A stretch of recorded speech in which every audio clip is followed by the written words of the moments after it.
Today's episode takes us to a quiet, unassuming high school teacher who finds himself entangled in a web of secrecy, obsession, and ultimately, murder. This is the story of how a secret gay love affair with a student turned deadly. Carter Dressler, 29, was a well-respected high school history teacher at Richmond High School, located in the bustling heart of Richmond, Virginia. Its students knew him as Mr. Dressler, a man who always wore neatly pressed suits, usually with a patterned tie that added a touch of personality to his otherwise serious demeanor. Carter was known for his quiet, reserved nature. He wasn't the type to speak out of turn or draw attention to himself, but those who knew him best described him as kind and thoughtful. Carter had a deep love for history, particularly American history, and he made it his mission to instill that passion in his students. He often invited students to his modest one-bedroom house for overnight study sessions that went above and beyond the regular school curriculum, much to the concern of his neighbors that he was engaged in inappropriate relationships with his students. Carter's garden was his pride and joy, filled with a variety of rare and exotic plants, many of which he had cultivated over the years. Among them was the monkswood, a strikingly beautiful but deadly plant known for its deep purple flowers. Carter took great care of his garden, often spending hours each day tending to the plants. He was particularly proud of the monkswood, which he had grown from seeds he ordered from a specialized nursery. Despite the rumors that swirled around his relationships with the students, Carter was well-liked by both students and colleagues. His lessons were engaging, and he had a way of making history come alive, often incorporating current events into his teaching. In the days leading up to his death, Carter's behavior was much the same as usual. He continued to teach his classes, tend to his garden, and spend his evenings quietly reading or watching PBS NewsHour. However, there were hints of tension in his personal life that not everyone noticed. Some of his neighbors had seen him walking late at night with one of his students, Dan White, but they dismissed it as another of his mentoring sessions. No one could have imagined that just days later, Carter would be dead, the victim of a sinister plot that would shock the community. On the evening of July 15, 2017, Richmond, Virginia, was enjoying a typical summer night, with the sun setting late and temperatures hovering around 80 degrees. The neighborhood where Carter Dressler lived was quiet, with most residents winding down after a long, hot day. Around 7:30 p.m., Lisa Hall, Carter's next-door neighbor, decided to check on him. Lisa was a single mother in her late 30s, known for being outspoken and a bit nosy, but she genuinely cared about her neighbors, especially Carter, whom she considered a close friend. Lisa had noticed that Carter hadn't been out in his garden all day, which was unusual. He was usually outside by early morning, tending to his plants, especially on weekends. As she walked across her lawn, Lisa couldn't shake the feeling that something wasn't right. She knocked on Carter's front door, but there was no answer. The house seemed eerily still. Concerned, Lisa decided to check the backyard, where Carter often spent his evenings reading or working in the garden. As she rounded the corner of the house, she saw Carter sitting on his favorite porch chair, a book in his lap, and a cup of tea on the small table beside him. But something was off. Carter wasn't moving. His head was slumped forward, and the book he loved so much had fallen from his hands. Lisa's heart raced as she approached him, calling his name. When he didn't respond, she reached out to shake his shoulder, only to be met with the cold, stiff feeling of his skin. Panic set in, and she quickly realized that something was terribly wrong. Lisa ran back to her house and called 911, her voice shaking as she tried to explain the situation. The dispatcher instructed her to stay calm and wait for the authorities to arrive. Lisa stood on her porch, eyes fixed on Carter's lifeless body, as she waited for the police. She couldn't believe what was happening.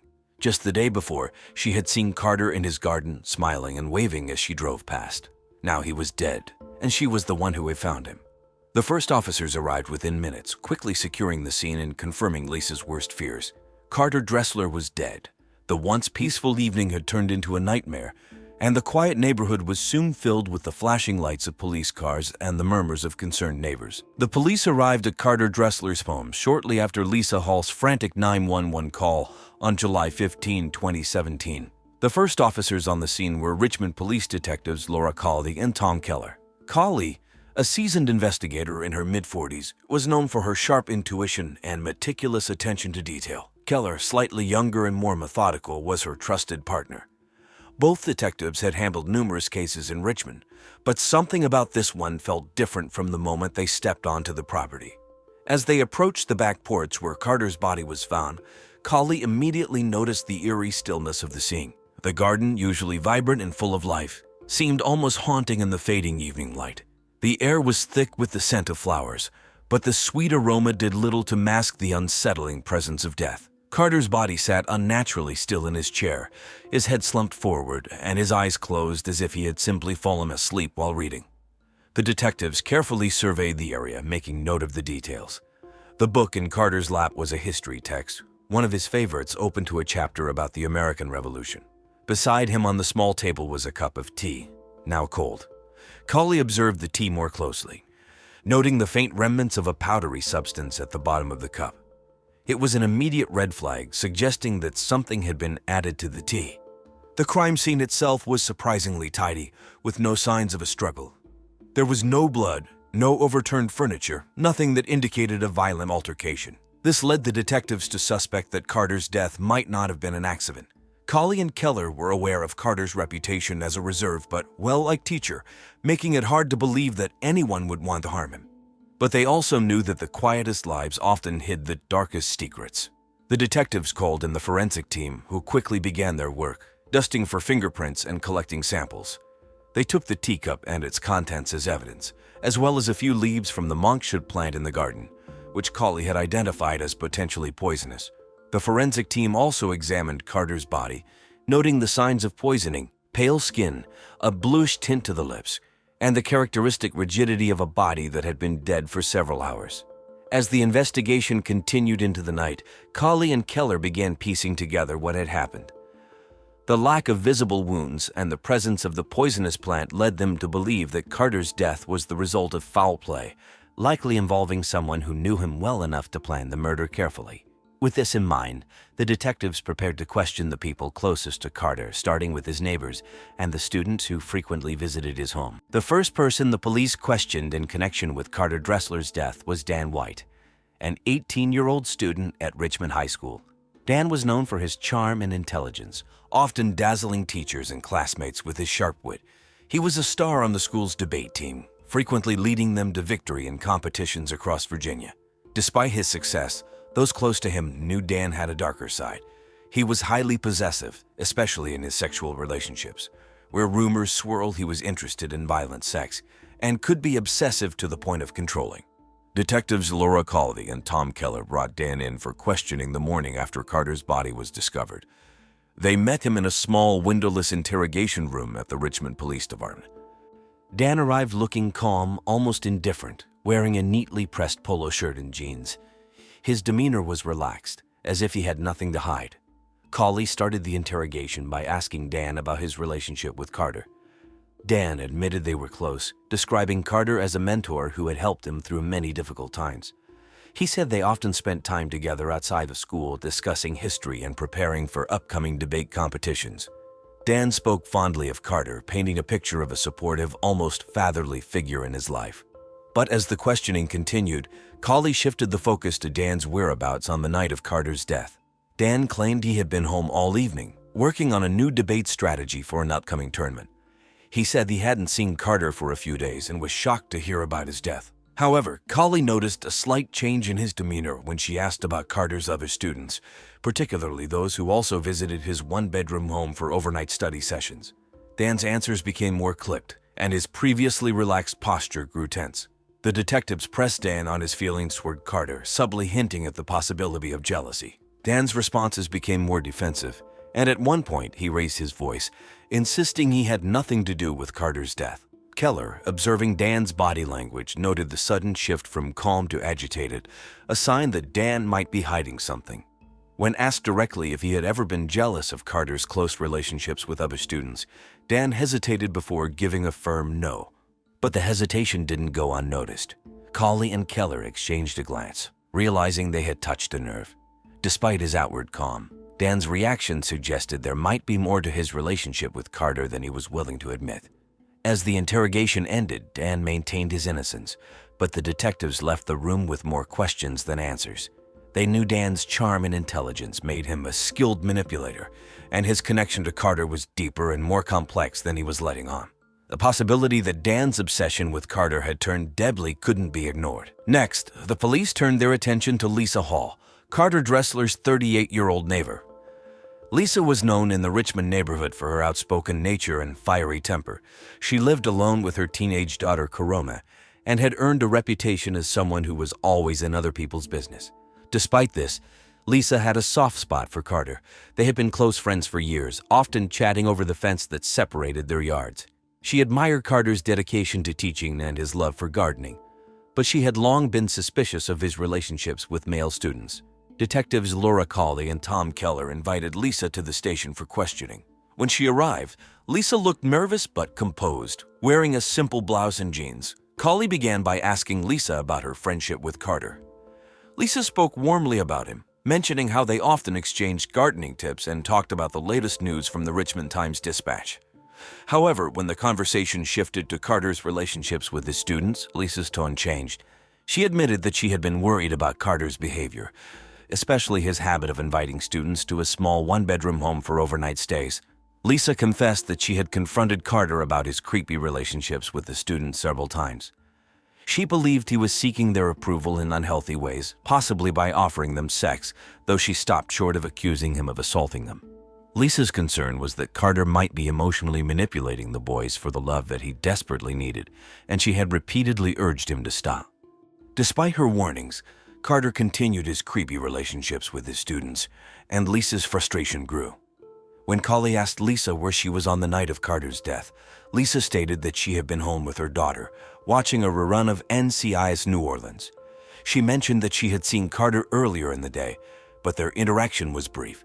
She didn't notice anything unusual, but admitted that she had felt uneasy for weeks, sensing that something was wrong between Carter and Dan White, one of the students he was closest to. As the questioning continued, Lisa's emotions bubbled to the surface. She became visibly upset, tears welling in her eyes as she spoke about Carter's death. She insisted that despite her concerns, she never wished him harm and was heartbroken over his murder. Her raw emotions struck the detectives, but they remained focused, probing for any signs that Lisa might have been more involved than she was letting on. By the end of the interrogation, Lisa's alibi seemed solid, but her deep concern over Carter's relationships couldn't be ignored. Cawley and Keller left the interview with a clearer picture of Lisa's frustrations and her complicated feelings toward Carter. Though she was upset, the detectives still had to consider the possibility that Lisa's worries had escalated into something more dangerous. On July 20, 2017, 5 days after Carter Dressler's body was found, the Richmond Police Department received a critical piece of new evidence that would change the direction of the investigation. It was a hot, humid afternoon with temperatures soaring into the mid-90s, typical for a Virginia summer. Detective Laura Cawley was at her desk going over notes from previous interviews when a forensic technician entered the office with a report in hand. The technician, Mike Harris, handed Cawley the report with a serious expression. "You're going to want to see this," he said. The report detailed the results of the toxicology tests performed on the tea found at Carter's home. The test confirmed that the tea had been laced with aconite, a rare and highly toxic plant also known as monk's hood, which was found growing in Carter's garden. Aconite is notoriously difficult to detect, and its effects can be mistaken for natural causes unless specifically tested for. Cawley quickly called her partner, Tom Keller, and they reviewed the findings together. The presence of aconite confirmed their suspicions that Carter's death was not an accident. More importantly, it pointed directly to someone who had knowledge of plants and access to Carter's garden. This led the detectives to revisit their list of suspects, particularly focusing on those who had been close to Carter and might have known about the deadly properties of aconite. The detectives decided to search Carter's home again, this time with a more focused approach. They combed through his belongings, looking for anything that might suggest someone had been tampering with his garden or his food. In the process, they discovered a small locked box hidden in Carter's bedroom closet. Inside, they found a collection of sexually explicit letters and notes from his students, most of which were from Dan White. The letters were graphic and intensely personal, confirming a secret consensual sexual relationship between Carter and Dan that had become increasingly strained in recent weeks. The tone of the letters suggested that Dan had grown more possessive and jealous, often expressing anger and frustration over Carter's possible sexual relationships with other boys. One letter, in particular, stood out. It was dated just a few days before Carter's death and hinted at a possible breakup. Dan wrote about feeling abandoned and betrayed, stating, "If you're gonna bleep some other hot young thing, I don't want you alive." This discovery shifted the investigation's focus sharply back to Dan White. The new evidence not only confirmed a motive, but also placed Dan at the center of the investigation. Colley and Keller knew they needed to bring Dan back in for questioning, this time with the new evidence in hand.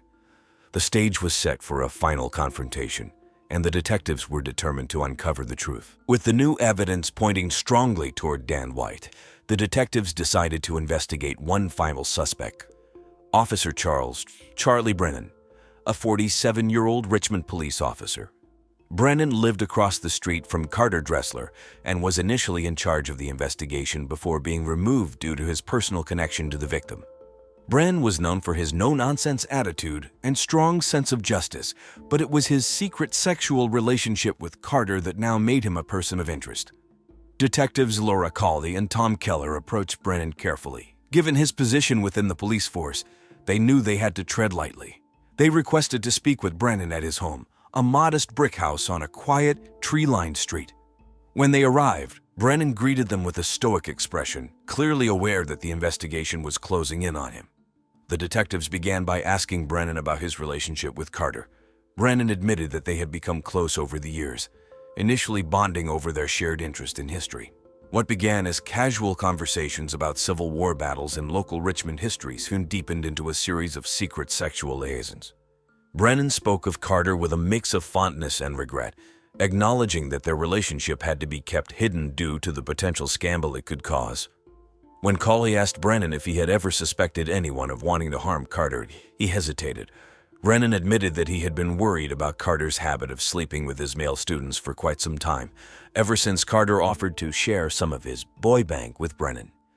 He had also noticed Dan White's increasingly possessive behavior and had even warned Carter to be cautious. Brennan's paternal instincts towards Carter were strong, and he confessed that he had grown suspicious of Dan's intentions, particularly in the weeks leading up to Carter's death. Colley and Keller then shifted the conversation to the night of Carter's murder. Brennan stated that he had been at home, working late on some case files. He claimed he had no idea Carter was in danger and was devastated when he learned of his death. However, Colley noted the subtle change in Brennan's demeanor when they mentioned the aconite found in Carter's tea. Brennan's face tightened and his answers became more clipped, as if he was carefully choosing his words. Despite his composed exterior, the detectives could sense Brennan's unease. They asked if he had ever handled aconite or knew of its deadly properties. Brennan responded that he was familiar with the plant, having learned about it during a case years ago, but insisted he had never used it. However, the tension in the room was palpable, and Colley and Keller couldn't shake the feeling that Brennan was hiding something. As the interview concluded, the detectives were left with more questions than answers. Brennan's connection to Carter and his knowledge of aconite made him a viable suspect, but without concrete evidence, they couldn't make an arrest. However, his behavior during the interview only deepened their suspicion, and they knew they couldn't rule him out just yet. On July 22, 2017, Richmond detectives Laura Colley and Tom Keller finally identified the person responsible for Carter Dressler's death. The investigation had been intense, with multiple suspects and conflicting evidence. But the new information from Carter's letters, combined with forensic evidence, led them to one clear conclusion. Dan White, Carter's 18-year-old student, neighbor, and sexual partner, was the murderer. Dan had been involved in a secret sexual relationship with Carter for over a year. While the relationship was consensual and full of intense passions, it became increasingly toxic as Dan grew more possessive and controlling. The letters found in Carter's lockbox revealed Dan's escalating jealousy and fear of losing Carter to, quote, hotter boys. The final letter, written just days before Carter's death, hinted at a potential breakup, which Dan couldn't accept. It was clear that Dan's obsessive love had turned deadly. The detectives knew they had to act quickly to prevent Dan from fleeing. On the afternoon of July 22, they arrived at Dan's home with an arrest warrant. It was a hot, sunny day with temperatures hovering around 95 degrees. Dan was at home alone, watching an adult movie on his laptop when the detectives knocked on his door. Colley and Keller calmly informed Dan of the charges against him, murder in the first degree. Dan's reaction was one of shock. He stood frozen in the doorway, his face pale and his eyes wide. He stammered out a denial, but the evidence against him was overwhelming.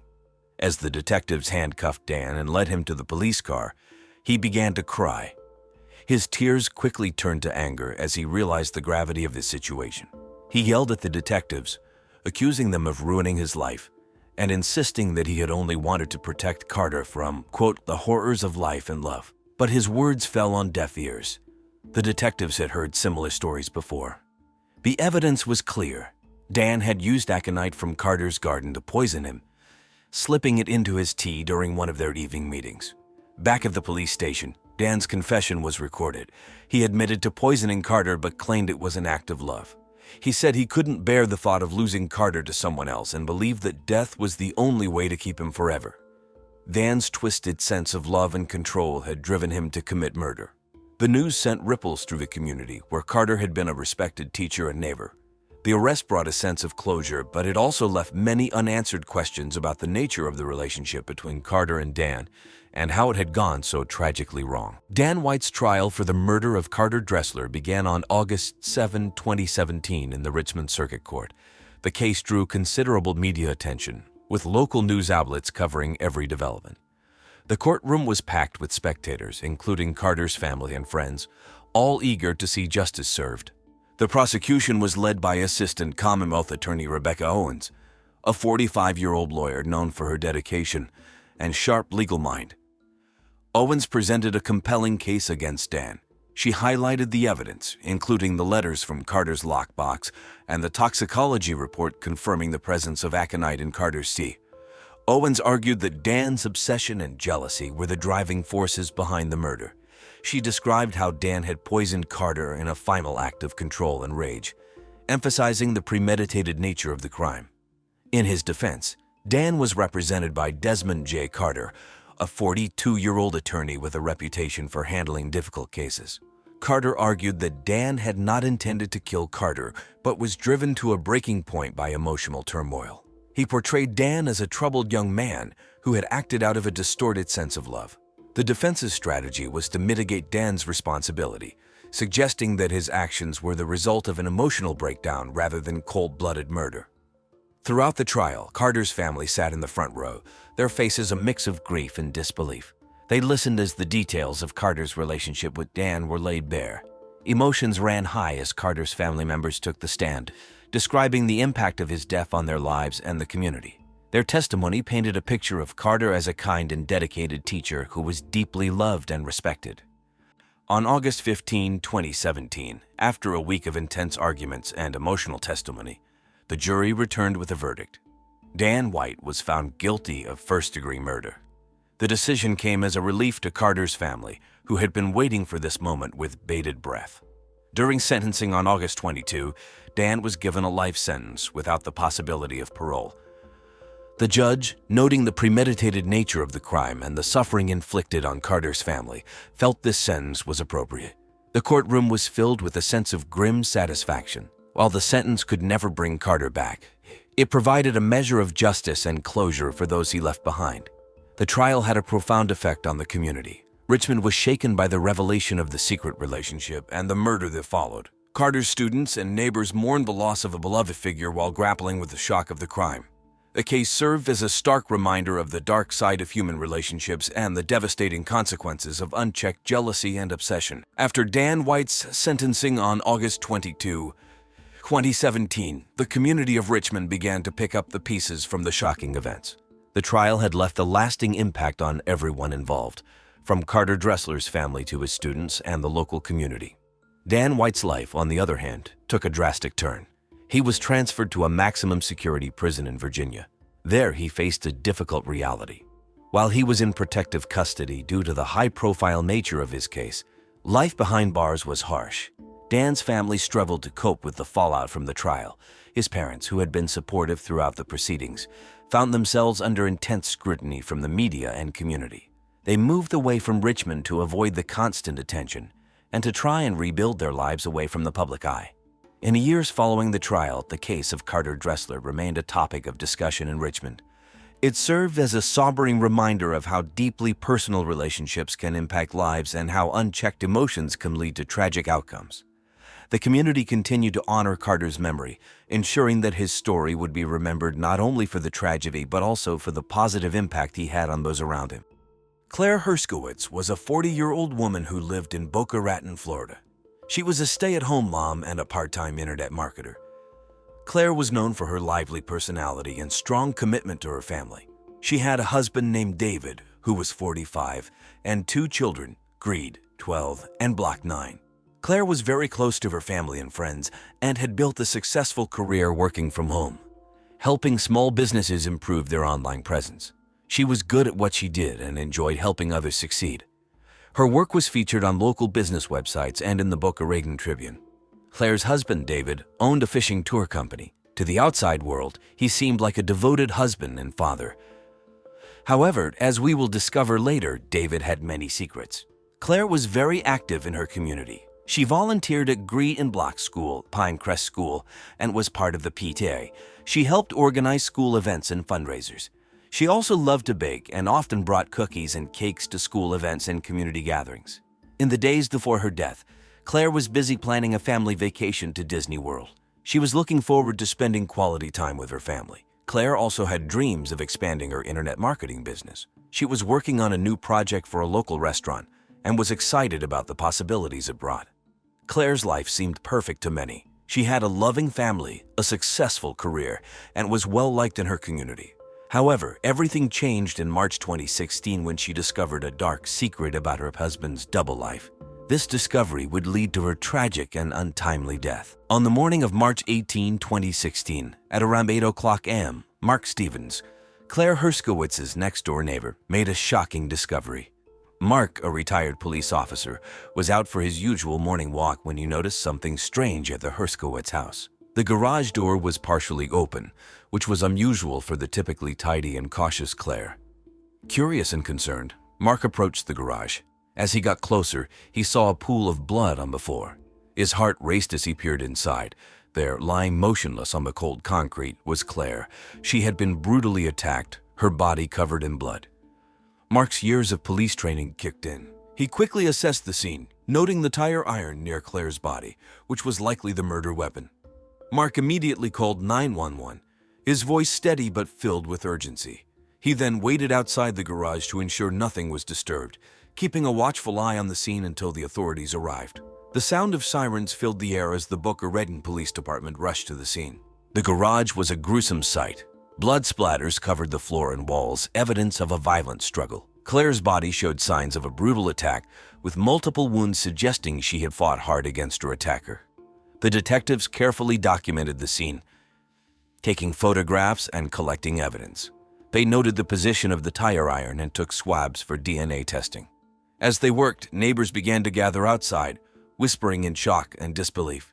The news of Claire's death spread quickly through the community, leaving everyone stunned. The detectives interviewed Mark Stevens, who described his discovery of the body. His calm and detailed account helped them piece together the initial timeline of the crime. Inside the house, Claire's children were still asleep, unaware of the tragedy that had unfolded just outside their door. The detectives made sure the children were taken to a safe place and arranged for them to stay with family members. As the investigation began, the community of Boca Raton was left reeling from the loss of a beloved mother and friend. When the Boca Raton Police Department arrived at the scene, it was around 8:15 a.m. on March 18, 2016. The team, led by Detectives Sarah Pallett and Yandy Ruse, quickly got to work. Detective Pallett, known for her meticulous attention to detail, and Detective Ruse, with his sharp instincts, were determined to solve the case swiftly. The garage where Claire Herskowitz's body was found was a gruesome sight.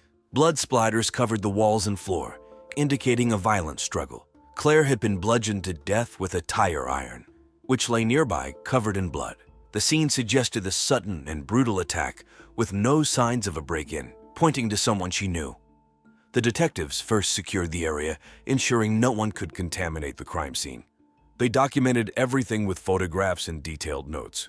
Forensic specialists arrived and began collecting evidence, including the tire iron, fingerprints, and DNA samples.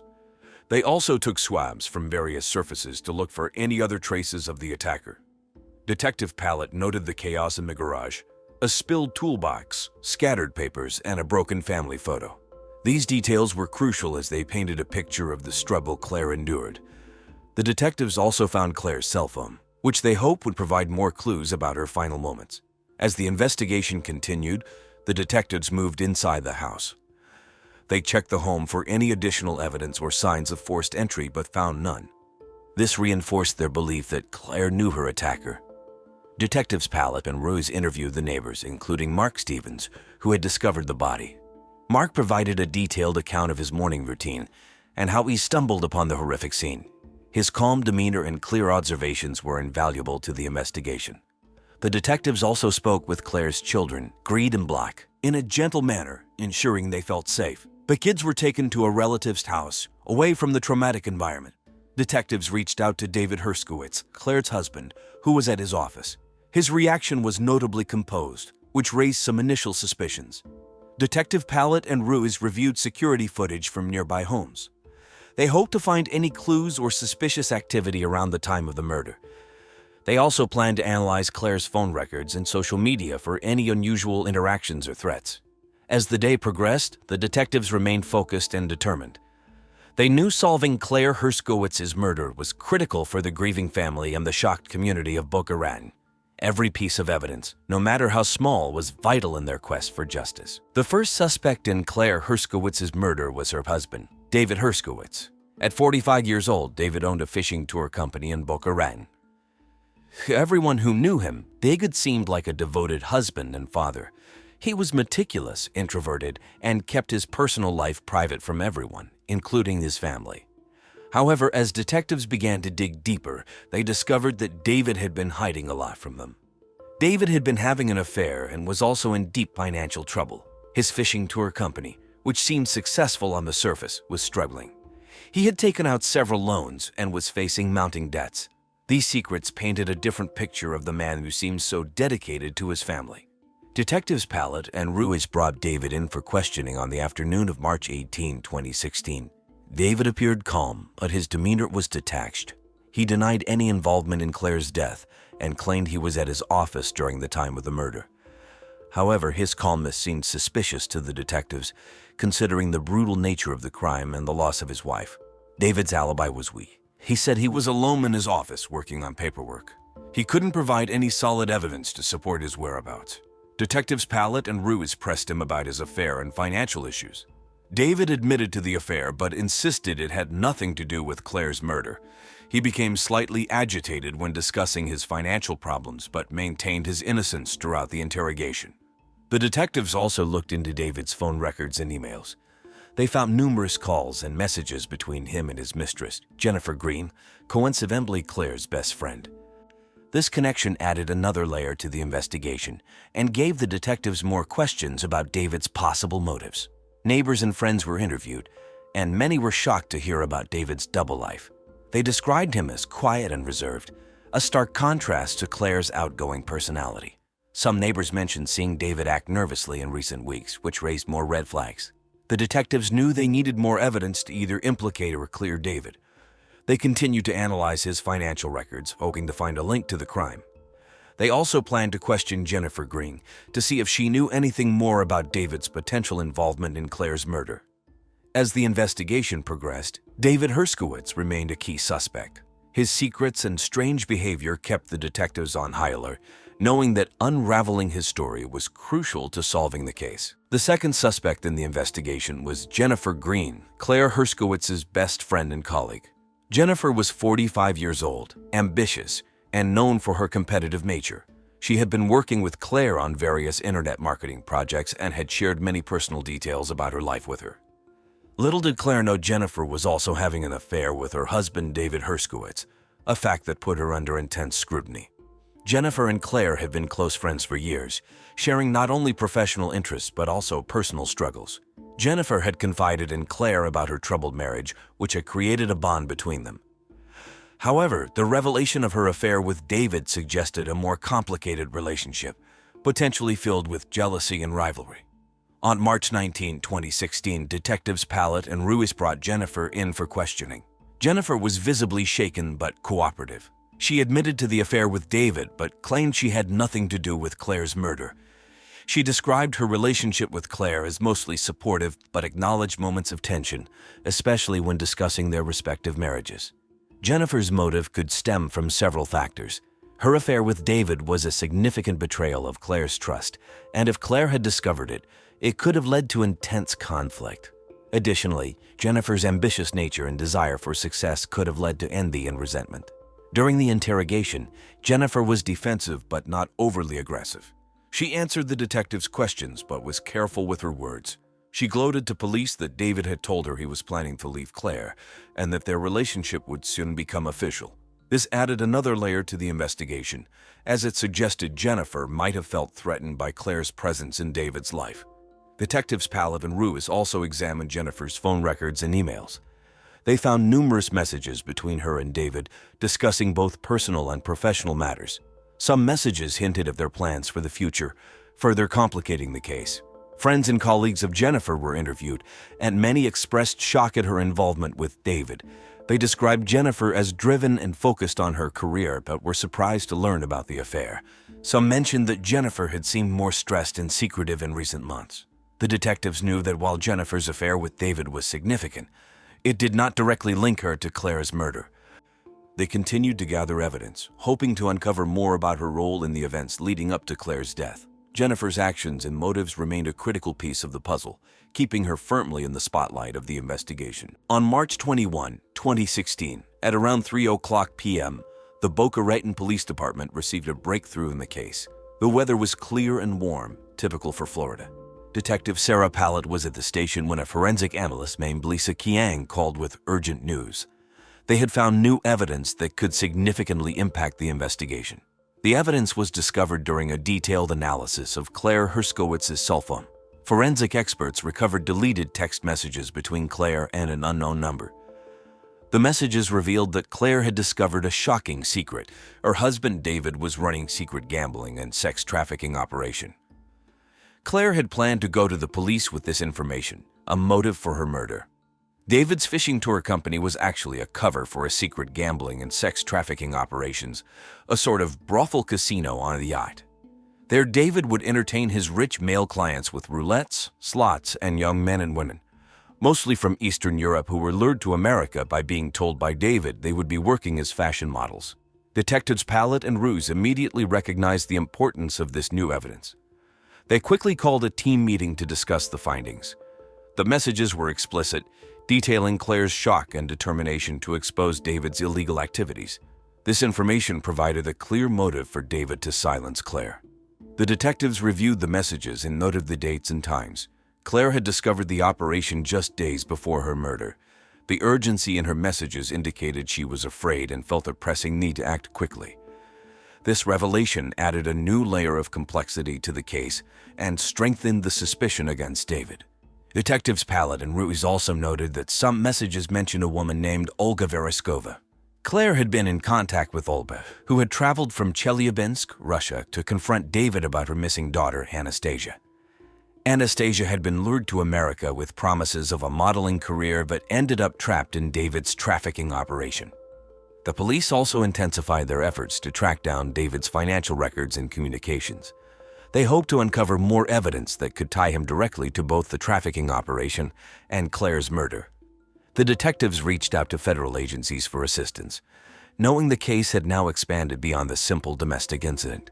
As the investigation continued, the new evidence gave the detectives a clearer picture of the motive behind Claire's murder. David's secret life and illegal activities were at the heart of the case. The detectives remained focused and determined, knowing that uncovering the full extent of David's operations was key to solving Claire's murder and bringing justice to her family. The third suspect in the investigation was Olga Vereskova.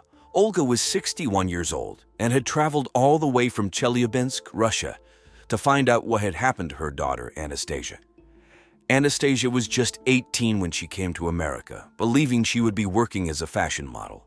Instead, she became a victim in David Herskowitz's secret gambling and sex trafficking operation.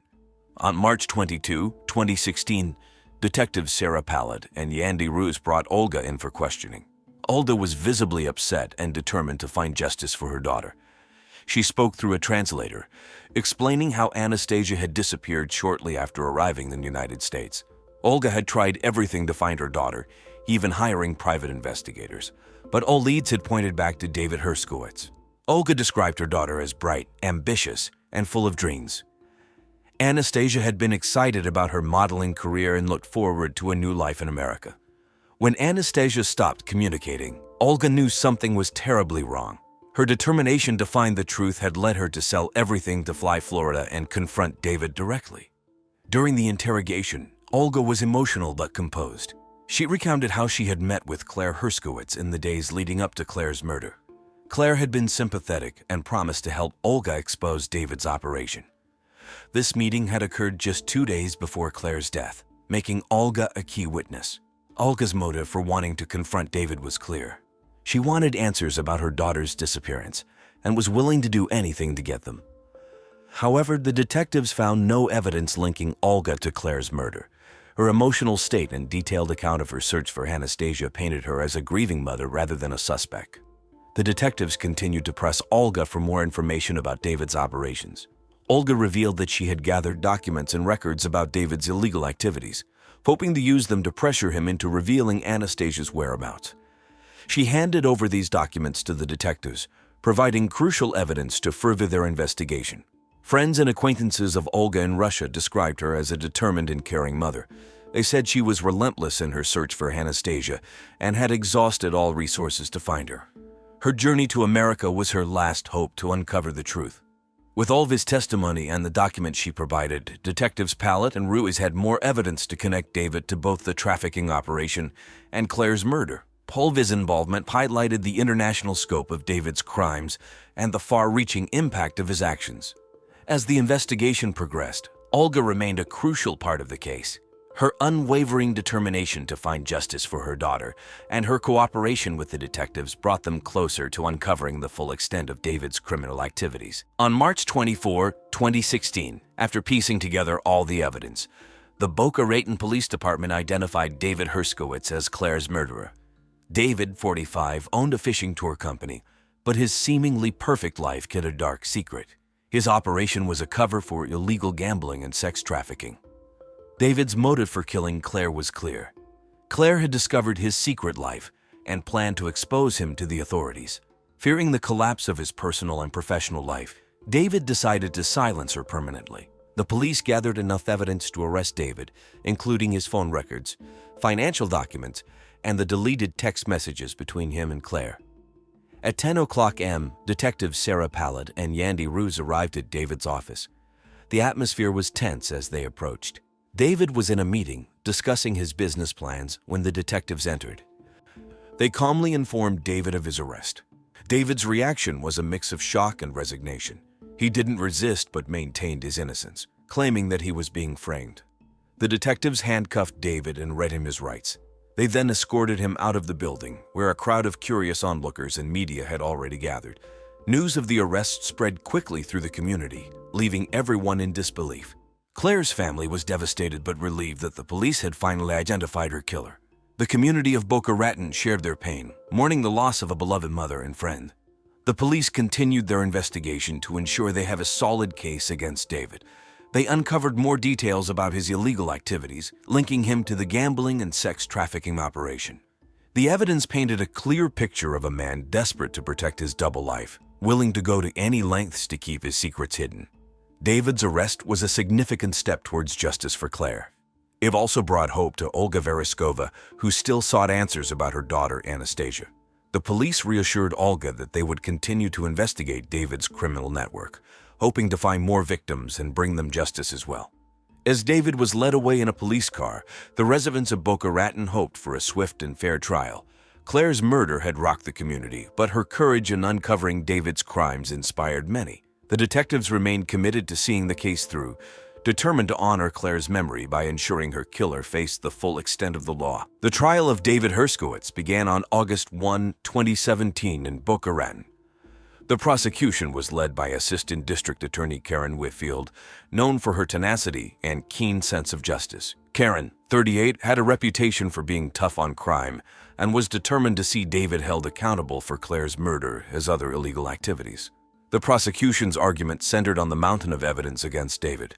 Karen presented the deleted text messages between Claire and David, financial records showing his debts, and testimonies from various witnesses, including Claire's family and friends. The jury listened intently as Karen detailed how David's secret life led him to kill his wife to prevent her from exposing his illegal activities. On the defense side was attorney Richard Palmer, a 45-year-old known for his sharp legal mind and calm demeanor. Richard argued that David was being framed and that the evidence was circumstantial. He tried to cast doubt on the validity of the text messages and suggested that other individuals involved in David's illegal operations had more to gain from Claire's death. Throughout the trial, Claire's family was present, their faces etched with grief and determination. They watched every moment, hoping for justice. Michelle, Claire's sister, often wiped away tears as she listened to the details of her sister's last days and the brutality of her murder. The trial lasted 3 weeks, with both sides presenting compelling arguments. However, the prosecution's evidence was overwhelming. On August 24, 2017, the jury delivered a unanimous verdict.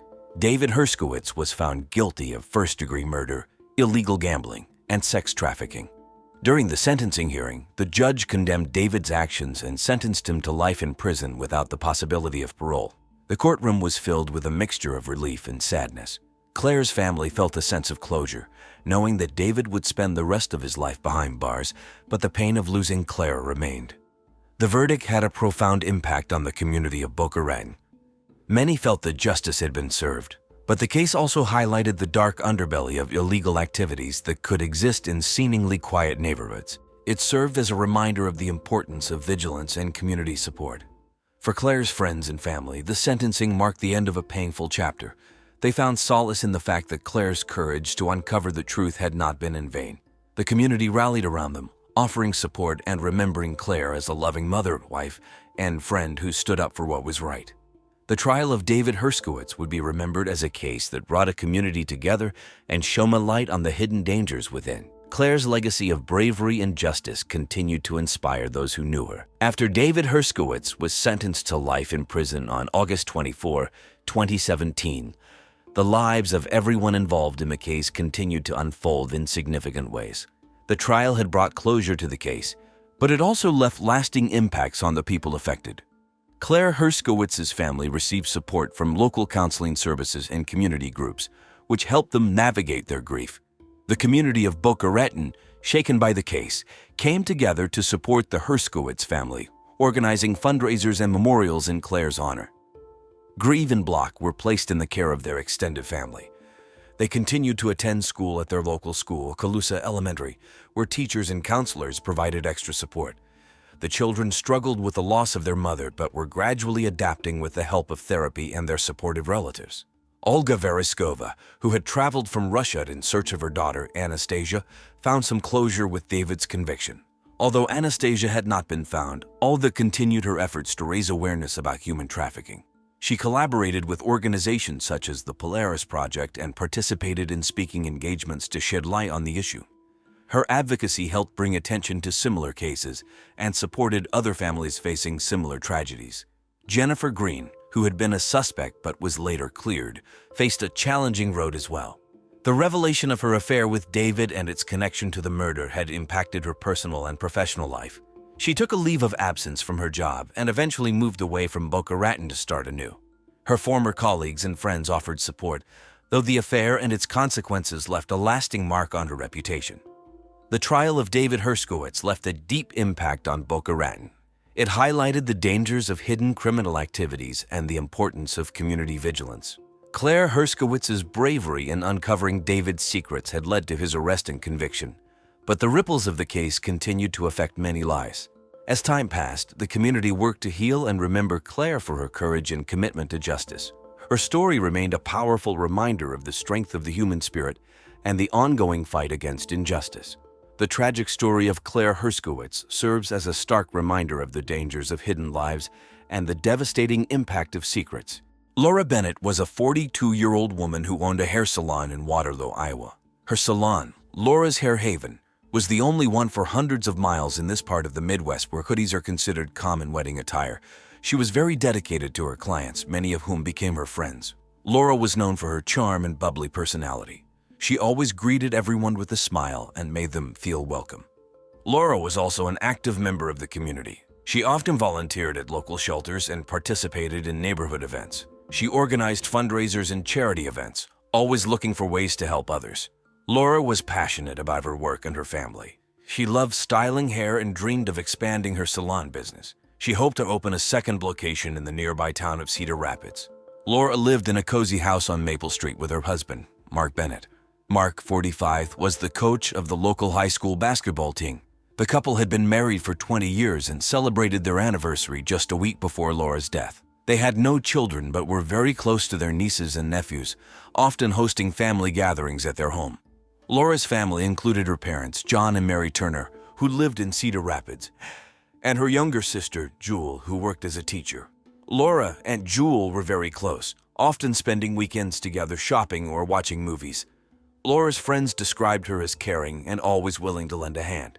She was the type of person who remembered birthdays and always sent a card. On August 13, 2009, Laura spent the day at her salon, working with clients and catching up with friends. That evening, she went home to have dinner with Mark. They watched TV together, enjoying their favorite show, The Big Bang Theory. Laura was looking forward to a busy week ahead, filled with appointments at the salon and plans for the upcoming fundraiser. Laura's sudden and tragic death left the community in shock. Everyone who knew her felt a deep loss, and many wondered who could have wanted to harm such a kind and caring person. On August 14, 2009, at 8:00 a.m., it was a bright and sunny morning in Waterloo, Iowa. Mark Bennett, Laura's husband, woke up and went downstairs. As he entered the living room, he saw Laura lying on the couch. At first, he thought she was just sleeping, but something didn't seem right. She wasn't moving and looked very pale. Mark's heart raced as he walked closer and tried to wake her up. When she didn't respond, he panicked and grabbed the phone to call 911. His voice was shaky and full of fear as he spoke to the operator. My wife, she won't wake up. I think something's wrong. Please, send help. Sir, can you tell me your address? Please hurry. The operator assured him that help was on the way and instructed him to check if Laura was breathing. Mark followed the instructions, but there was no sign of life.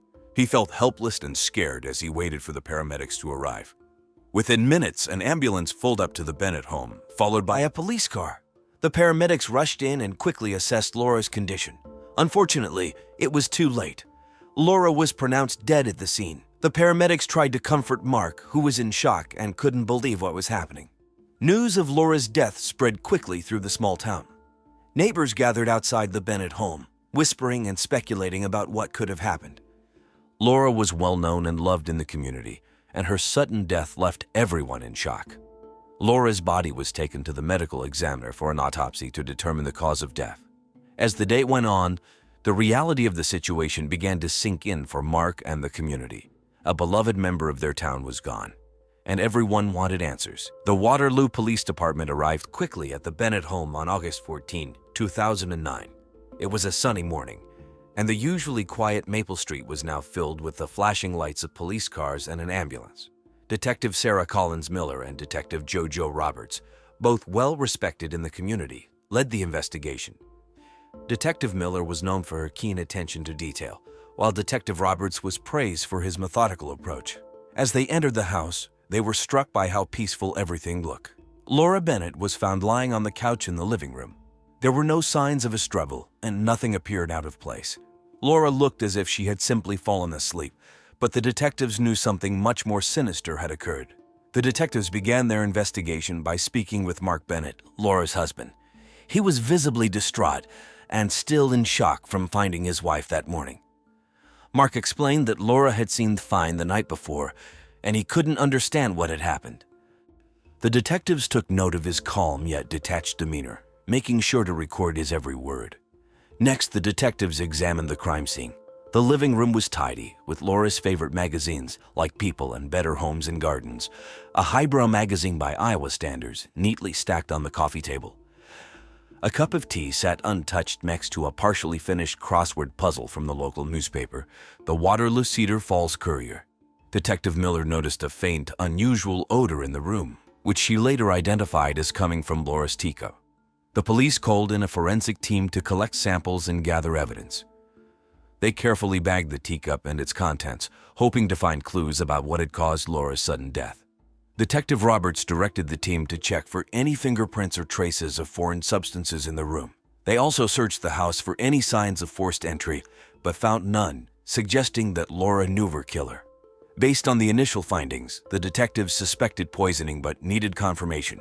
Further examination revealed the cause of death: poisoning by aconitine, a potent toxin derived from the aconite plant, which induced cardiac arrest.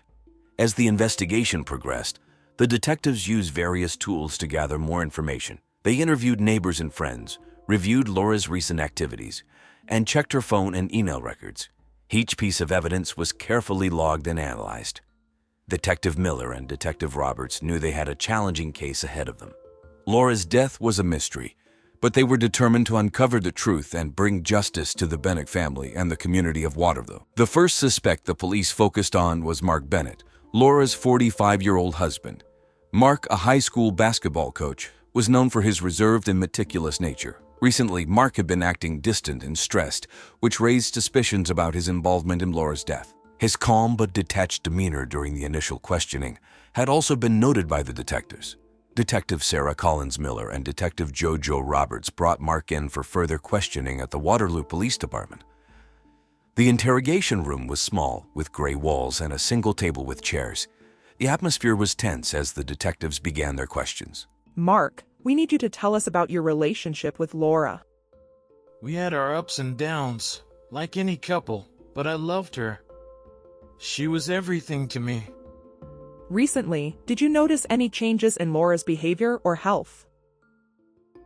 No, she seemed fine. Busy with her salon and planning that fundraiser. The detectives then asked about the night before Laura's death. Mark explained that they had dinner together and watched their favorite TV shows, including The Big Bang Theory, American #1 show at the time. He said they went to bed around 10 p.m. and everything seemed normal. But Mark's stress and distant behavior in the weeks leading up to Laura's death couldn't be ignored.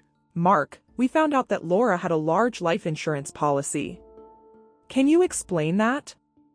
Yes, we got the policy a few years ago. It was just to be safe. We never thought we'd need it. The detectives noted his response but needed more. They pressed him further about his recent stress. Mark admitted that work had been overwhelming, but he denied any involvement in Laura's death. His calm demeanor began to crack as the questioning continued. Despite his emotional response, the detectives knew they had to keep all possibilities open. Mark had a possible motive with the life insurance money, and his recent behavior raised red flags. They decided to follow up with more interviews and background checks on Mark's activities and relationships. Mark was allowed to go home but remained under close watch. The detectives were determined to find out if his reserved exterior hid a darker side, or if he was just a grieving husband caught in a nightmare. The investigation into Laura Bennett's death took a startling turn when suspicion fell on Bobby Lynette, an 18-year-old senior at Waterloo High School. Bobby, known for his outgoing personality and athletic prowess, was a close friend and personal trainer to Laura. However, rumors swirled about a possible sexual relationship between Bobby and Laura's husband, Mark Bennett, who was also his basketball coach, adding a layer of complexity to the case. Detective Collins Miller, leading the investigation, interviewed Bobby at the local police station. Bobby, dressed in his high school football jersey, appeared nervous but cooperative. He denied any involvement in Laura's death and expressed shock and sadness at the news. However, his body language betrayed his unease, and Detective Collins Miller sensed there was more to his story. To gather more information, Detective Collins Miller spoke with Laura's friends and acquaintances. They revealed that Laura and Bobby spent a lot of time together, both at the gym and socializing outside of training sessions. Some even mentioned seeing them together at local events, such as the August Festival held at Lincoln Park. The local media picked up on the story, spreading lurid stories about the nature of Bobby's relationship with Laura and his possible motives. The small town of Waterloo buzzed with gossip, with everyone eager to learn more about the young man at the center of the investigation. As the investigation continued, Detective Miller delved deeper into Bobby's background. She discovered that Bobby had a troubled family history, with his parents going through a messy divorce earlier that year. His friends described him as impulsive and hot-headed, prone to outbursts of anger. During further questioning, Bobby's demeanor changed. He became defensive and agitated, insisting that he had nothing to do with Laura's death. However, his inconsistent statements and evasive answers only raised more suspicion. Detective Miller knew she had to tread carefully. With Bobby's popularity in the community as a football and basketball star and the lack of concrete evidence linking him to the crime, building a case against him would be extremely challenging. But she was determined to uncover the truth and bring justice to Laura and her grieving family.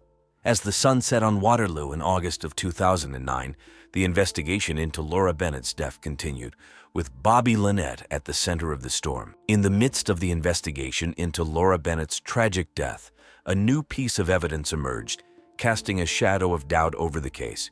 On a bright August morning in Waterloo, Iowa, a neighbor stumbled upon a torn piece of paper while taking out the trash. The paper, partially soaked from recent rainfall, turned out to be a torn fragment of a love letter. It was addressed to Mark Bennett, Laura's husband, and signed by David Reynolds, a local florist. The discovery of the torn letter sent shockwaves through the community and breathed new life into the investigation. Detective Sarah Collins Miller, leading the case, wasted no time in analyzing the letter. Despite its partial state that the content hinted at a long-term sexual relationship between Mark and David, adding a layer of complexity to the already intricate web of suspects and motives. Meanwhile, forensic experts meticulously examined the torn letter for fingerprints and DNA evidence. Every detail, no matter how small, was scrutinized in the quest for answers. The letter, now a crucial piece of evidence, held the potential to unravel the mystery surrounding Laura's death and bring her killer to justice. As the investigation unfolded, tensions rose in Waterloo. Residents anxiously awaited updates on the case, hoping for closure and justice for Laura and her grieving family. Detective Collins Miller remained focused and determined, her unwavering commitment to the truth driving her forward in the pursuit of justice. David Reynolds, a 27-year-old florist, became the third suspect in Laura Bennett's mysterious death. David was known around Waterloo for his friendly personality and his flower shop, David's Blossoms, which he had run for 5 years. His secret romance with Mark Bennett had started 10 years ago, when David was a high school student and Mark was his basketball coach. This revelation shocked the quiet conservative community. Adding fuel to the already hot fire, David had an argument with Laura a week before her death. Neighbors reported hearing loud voices and seeing Laura leave David's shop looking upset. This argument, coupled with David's intense emotions towards Mark, raised suspicions. On August 19, 2009, David was brought in for questioning at the Waterloo Police Department. During the interrogation, David was nervous and shaky. Detective Collins Miller asked him about his relationship with Mark and the argument with Laura. David admitted to the affair but denied any involvement in Laura's death. I loved Mark, but I would never hurt Laura. She didn't deserve this. What about the argument you two had? Laura found out about the affair and confronted me. She was angry, but I promised her I would end it with Mark. I didn't want to cause any more pain. David's emotional state and conflicting statements made him appear suspicious. He struggled to keep his story straight, especially when asked about his whereabouts on the night of Laura's death. He claimed he was at home, alone, watching The Big Bang Theory, something no one could verify. The investigation into David's past also revealed a pattern of obsessive behavior. Former friends described him as intensely focused on his relationships, sometimes to an unhealthy degree. This information, along with his nervous demeanor during questioning, made Detective Collins believe he could be capable of something drastic. The police continued to gather evidence, checking David's phone records and looking for any signs of a chemotine, the poison used to kill Laura, in his shop or home. The investigation was far from over, and David remained under close scrutiny. On August 21, 2009, the Waterloo Police Department had a major breakthrough in Laura Bennett's case.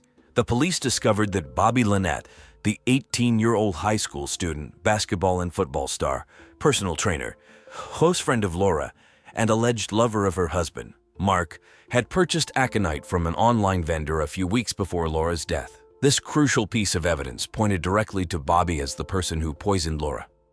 Detective Sarah Collins Miller and her team traced Bobby's online purchase history and found the receipt for the aconite. When they confronted Bobby with this evidence, he broke down and confessed to the crime. He admitted that he had poisoned Laura, hoping to eliminate her and David Reynolds, Mark's other lover, thus having Mark Bennett all to himself. Bobby's plan included using a rare plant toxin to frame David, a florist, for the murder. On the day of Bobby's arrest, it was a stormy evening. The sky was dark, and rain poured heavily as the police surrounded Bobby's home. Bobby was taken into custody without any resistance. Surprisingly, he appeared calm and seemed resigned to his fate. During his confession, Bobby revealed details of his meticulous plan. He explained how he had researched various poisons and decided on aconite because it was hard to detect and would cause cardiac arrest. Bobby said he had slipped the poison into Laura's tea on the morning of her death. He hoped that the evidence would lead the police to suspect David Reynolds due to the heated argument he had with Laura the week before. Mark Bennett, Laura's husband, was deeply involved in the case as well. He told police that he had been using Bobby to divert suspicion from his own affair with David Reynolds. He had known about Bobby's feelings for him and manipulated Bobby's emotions to keep the affair secret. As the truth came out, the small town of Waterloo was shocked. Laura's family and friends were devastated by the betrayal and the loss of such a beloved member of their community. However, they were also relieved that justice had been served and that Laura's murderer had been caught.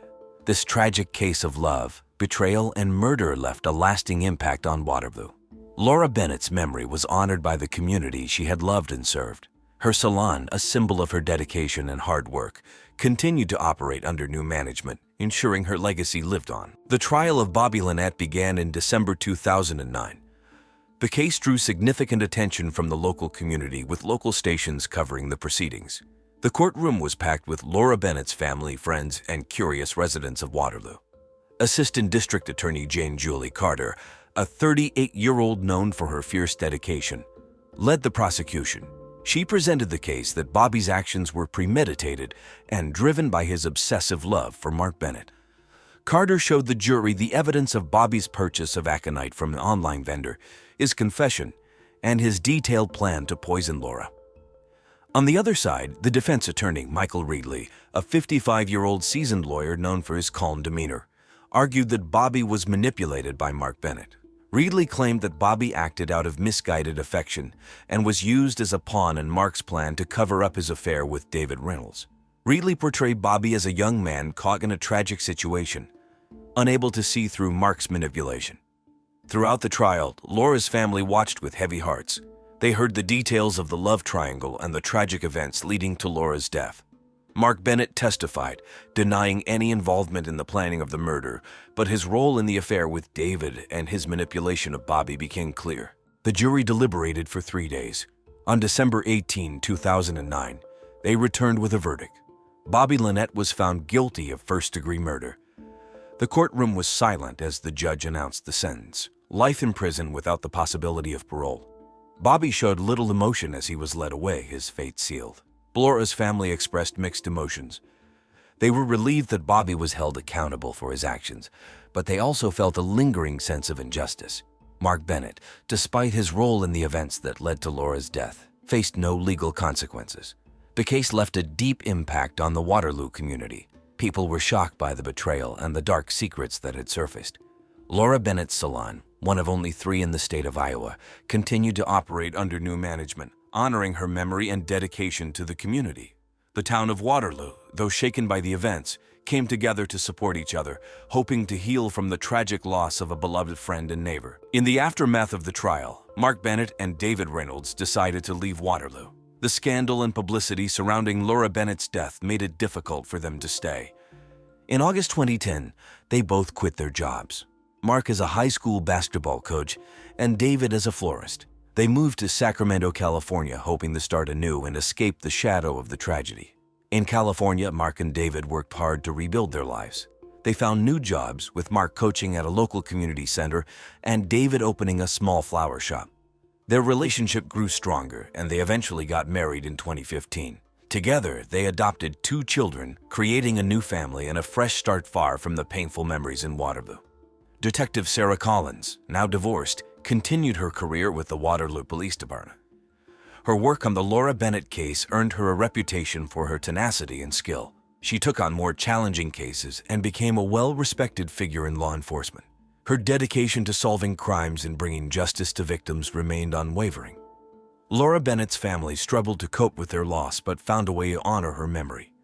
They established the Laura Bennett Scholarship Fund in 2011.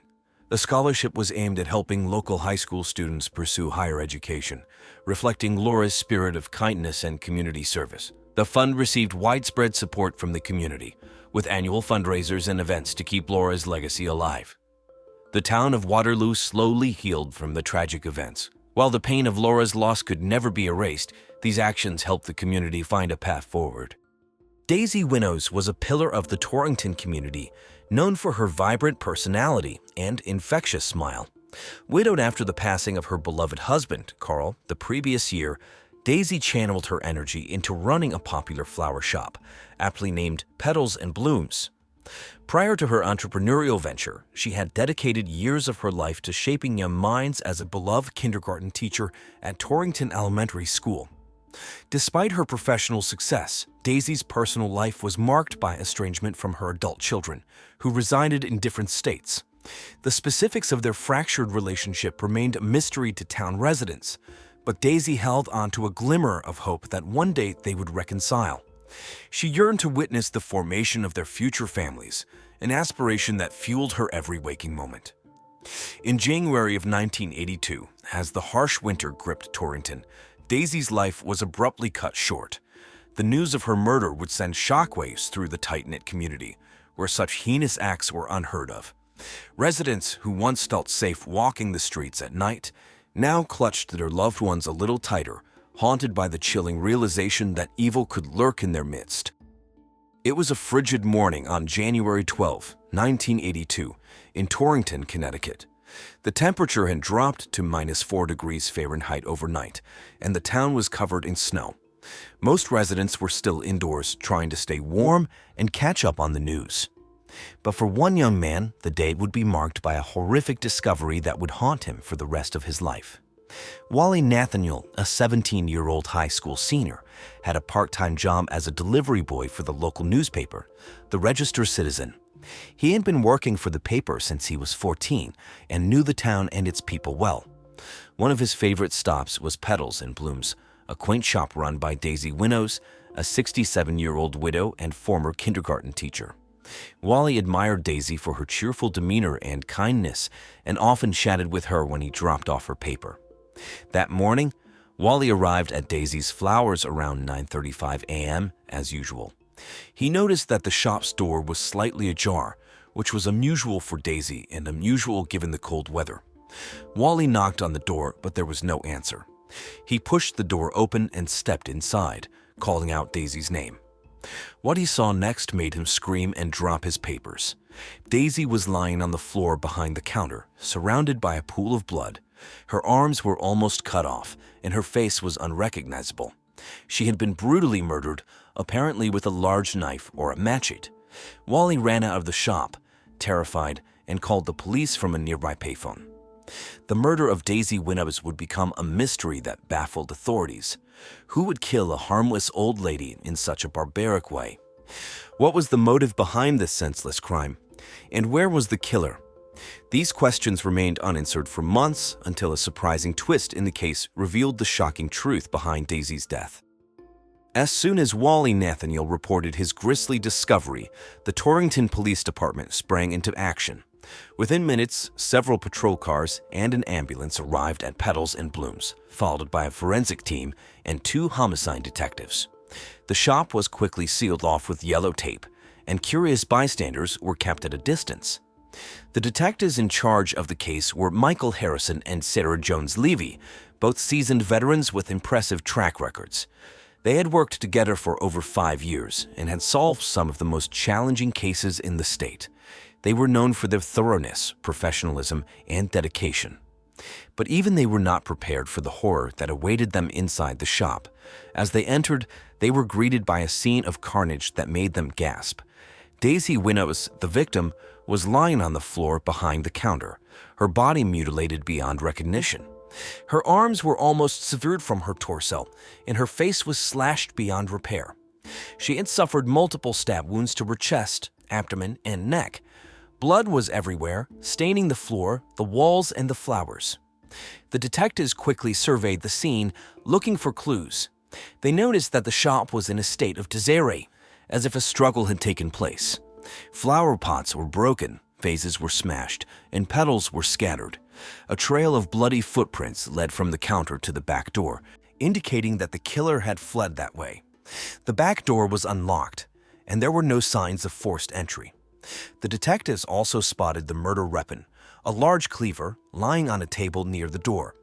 It was covered in blood and fingerprints. The detectives wondered how the killer had obtained such a weapon and why he had left it behind. They proceeded to collect evidence, taking photos, measurements, and samples. They also interviewed Wally Nathaniel, the delivery boy who had found the body.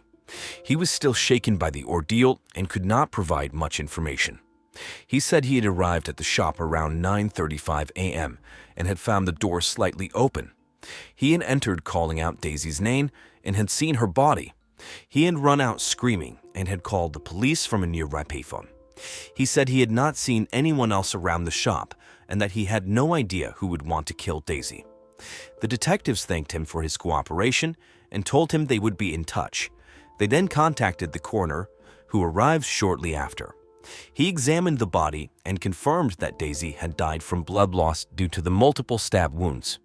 He estimated that the time of death was between 9 o'clock and 9:30 a.m., based on the body temperature and rigor mortis. He also noted that Daisy had defensive wounds on her hands, suggesting that she had tried to fight off her attacker. The detectives were puzzled by the motive behind the murder. Daisy Winnows was a well-liked and respected member of the community, with no known enemies or problems. The detectives decided to look into Daisy's personal life, hoping to find some clues. They also hoped to find some witnesses who might have seen or heard something suspicious around the shop that morning. They knew they had a tough case ahead of them, and that time was of the essence. They had to catch the killer before he struck again. The first person that detectives Harrison and Jones-Levy wanted to talk to was Nick Hasselby, Daisy's boyfriend. Nick was a 41-year-old plumber who had met Daisy 6 months ago when he had fixed a leak in her shop. They had hit it off and had started dating soon after. Nick was a handsome and charming man who had a reputation for being a ladies' man. He had been married twice before and had several girlfriends in between. He was also 26 years younger than Daisy, which raised some eyebrows in the town. The detectives wondered if Nick had any motive to kill Daisy. Could he have been after her money or her shop? Could he have been jealous of her relationship with her children or someone else? Could he have been involved in some shady business or had a secret enemy? They decided to find out. They tracked down Nick at his apartment, where he lived alone. They knocked on the door and Nick opened it. He looked surprised to see them and asked them what they wanted. They told him they were investigating Daisy's murder and asked him if he could come with them to the station for some questions. Nick agreed and followed them to their car. At the station, they took Nick to an interrogation room where they asked him about his relationship with Daisy. Nick said he loved Daisy and that they were very happy together. He said he had no idea who would want to kill her or why. He said he had nothing to do with her death and that he was heartbroken by the news. He said he had last seen her the night before, when they had dinner at a local Italian restaurant, and then went back to her place. He said he had left around 11 o'clock p.m. and had gone straight home. He said he had an alibi, his neighbor, who had seen him arrive and leave his apartment. The detectives asked him if he had any problems with Daisy or anyone else. Nick said he had not, and that he got along well with everyone. He said he had no enemies, no debts, no secrets. He said he had a good job and a good life. He said he had nothing to hide. The detectives were not convinced. They pressed him harder, trying to find any inconsistencies or contradictions in his story. They asked him about his past marriages, his previous girlfriends, his financial situation, his hobbies, his friends. They asked him if he had ever been violent or had a criminal record. They asked him if he had ever cheated on Daisy or had any other lovers.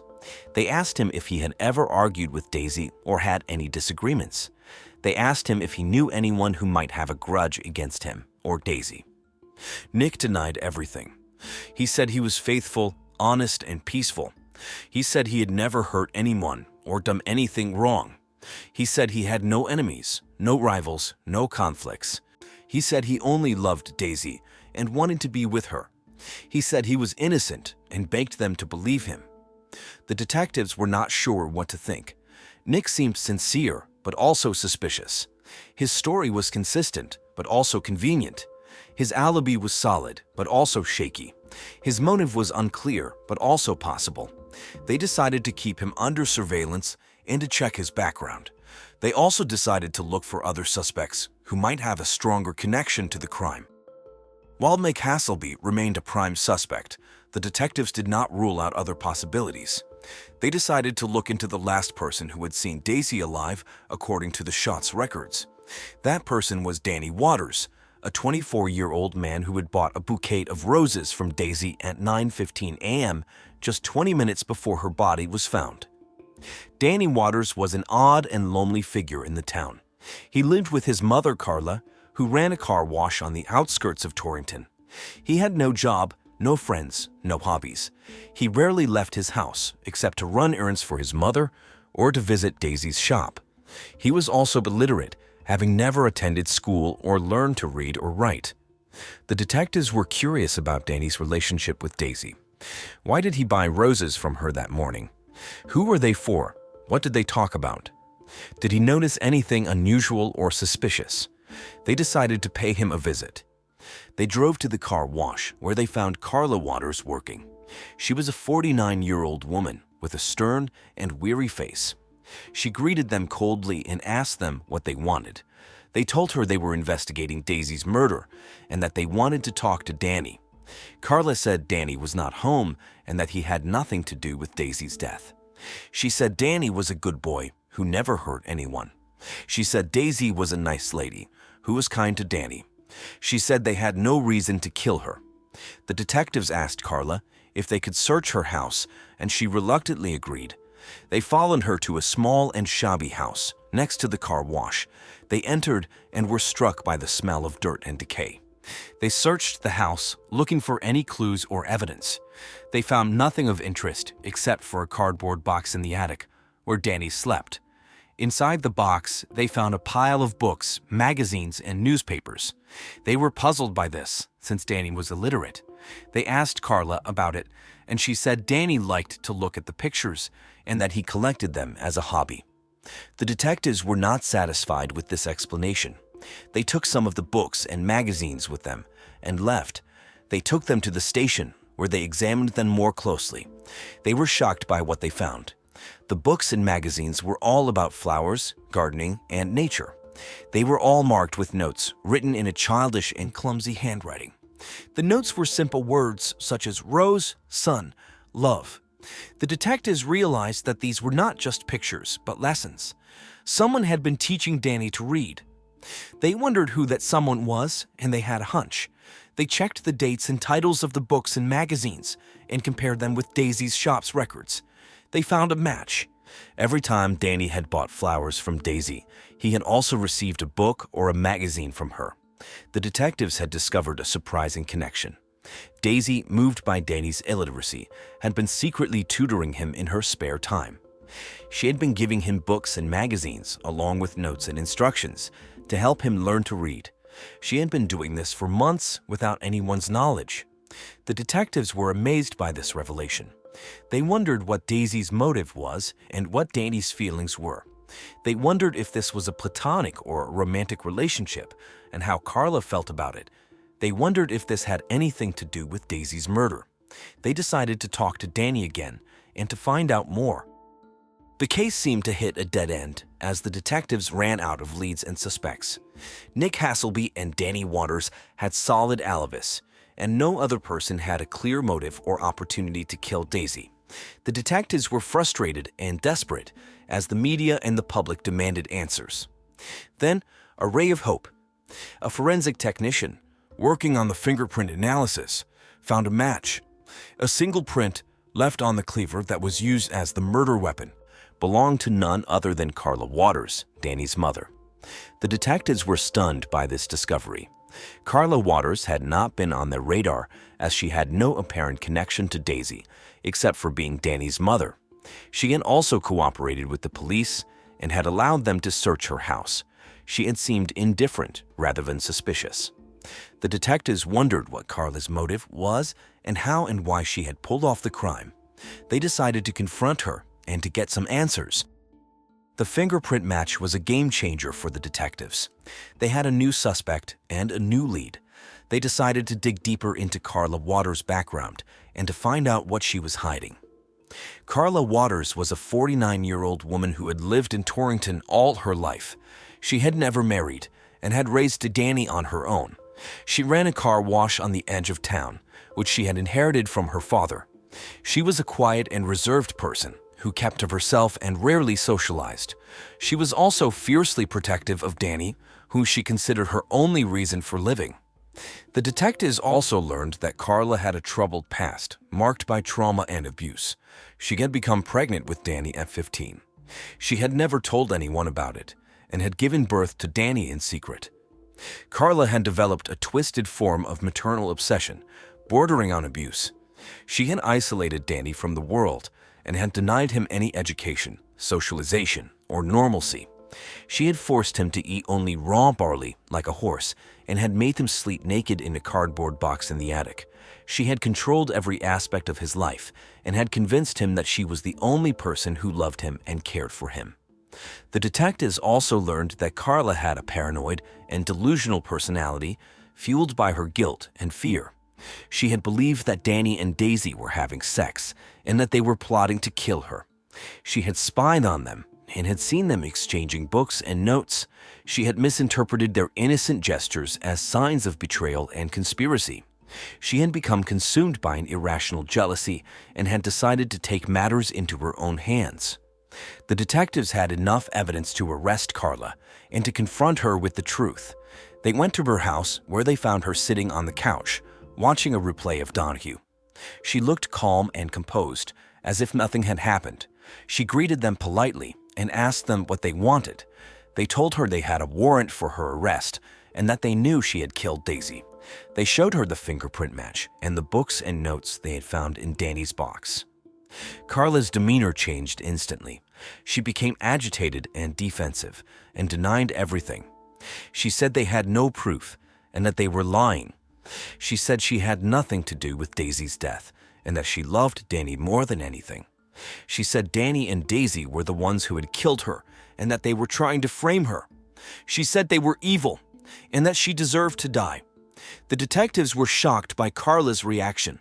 They realized that she was mentally unstable and that she had no remorse or regret. They handcuffed her and took her to their car. They also called Danny and told him what had happened. Danny was speechless and could not believe that his mother was the killer. He said he was sorry for Daisy and that he had no idea what his mother had done. The detectives had solved the case, but they had also uncovered a dark and tragic story. A story of a mother's love gone wrong and a son's life ruined. A story of a woman's madness and a town's horror. A story of a flower's beauty and a murder's brutality. The trial of Carla Waters began on March 15, 1982, at the Litchfield County Courthouse. The judge presiding over the case was William Balls, a respected and experienced jurist. The prosecutor was Emily Carter, a young and ambitious assistant district attorney.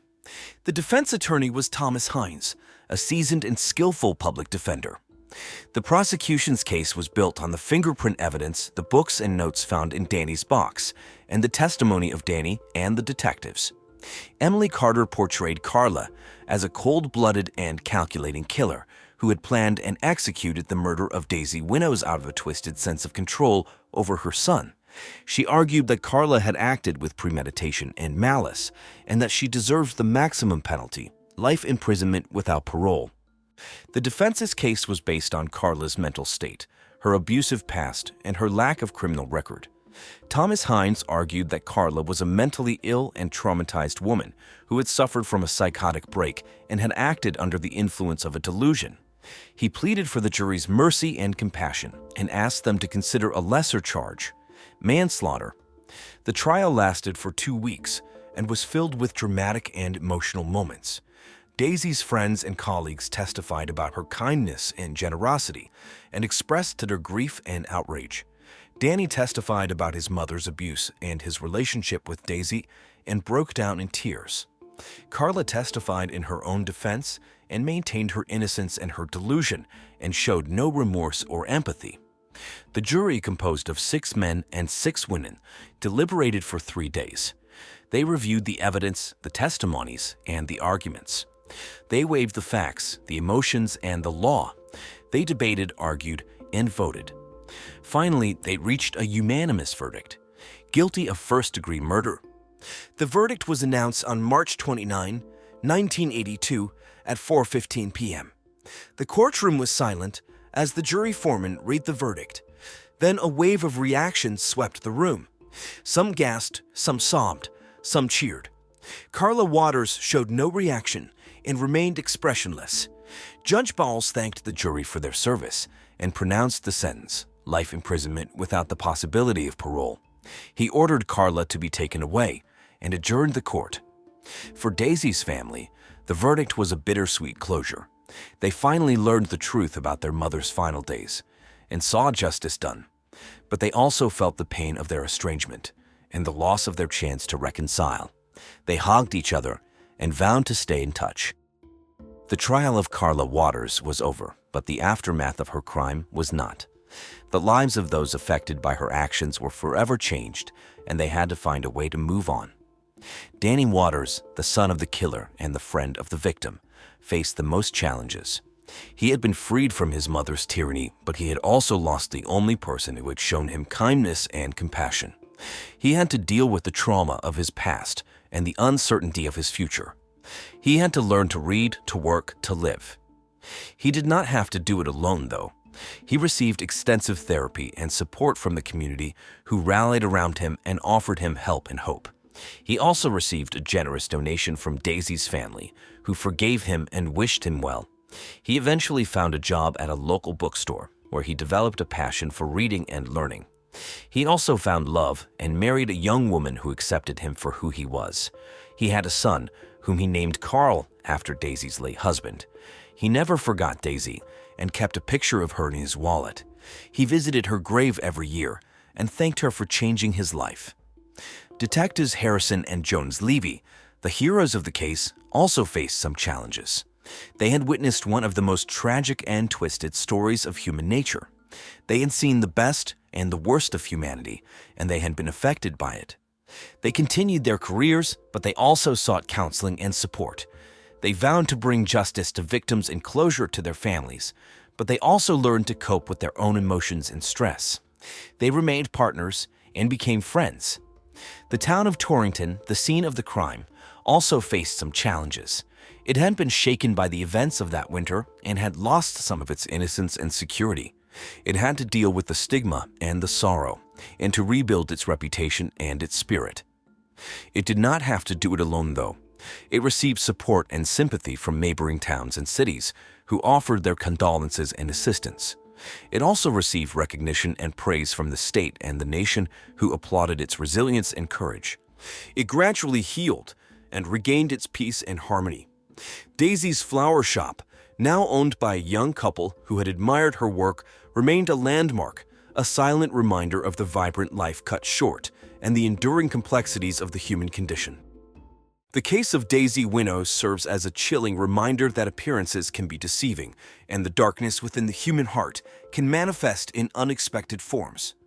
It is a story of love, loss, twisted obsession, and the lengths some are willing to go to in the name of a warped perception of control.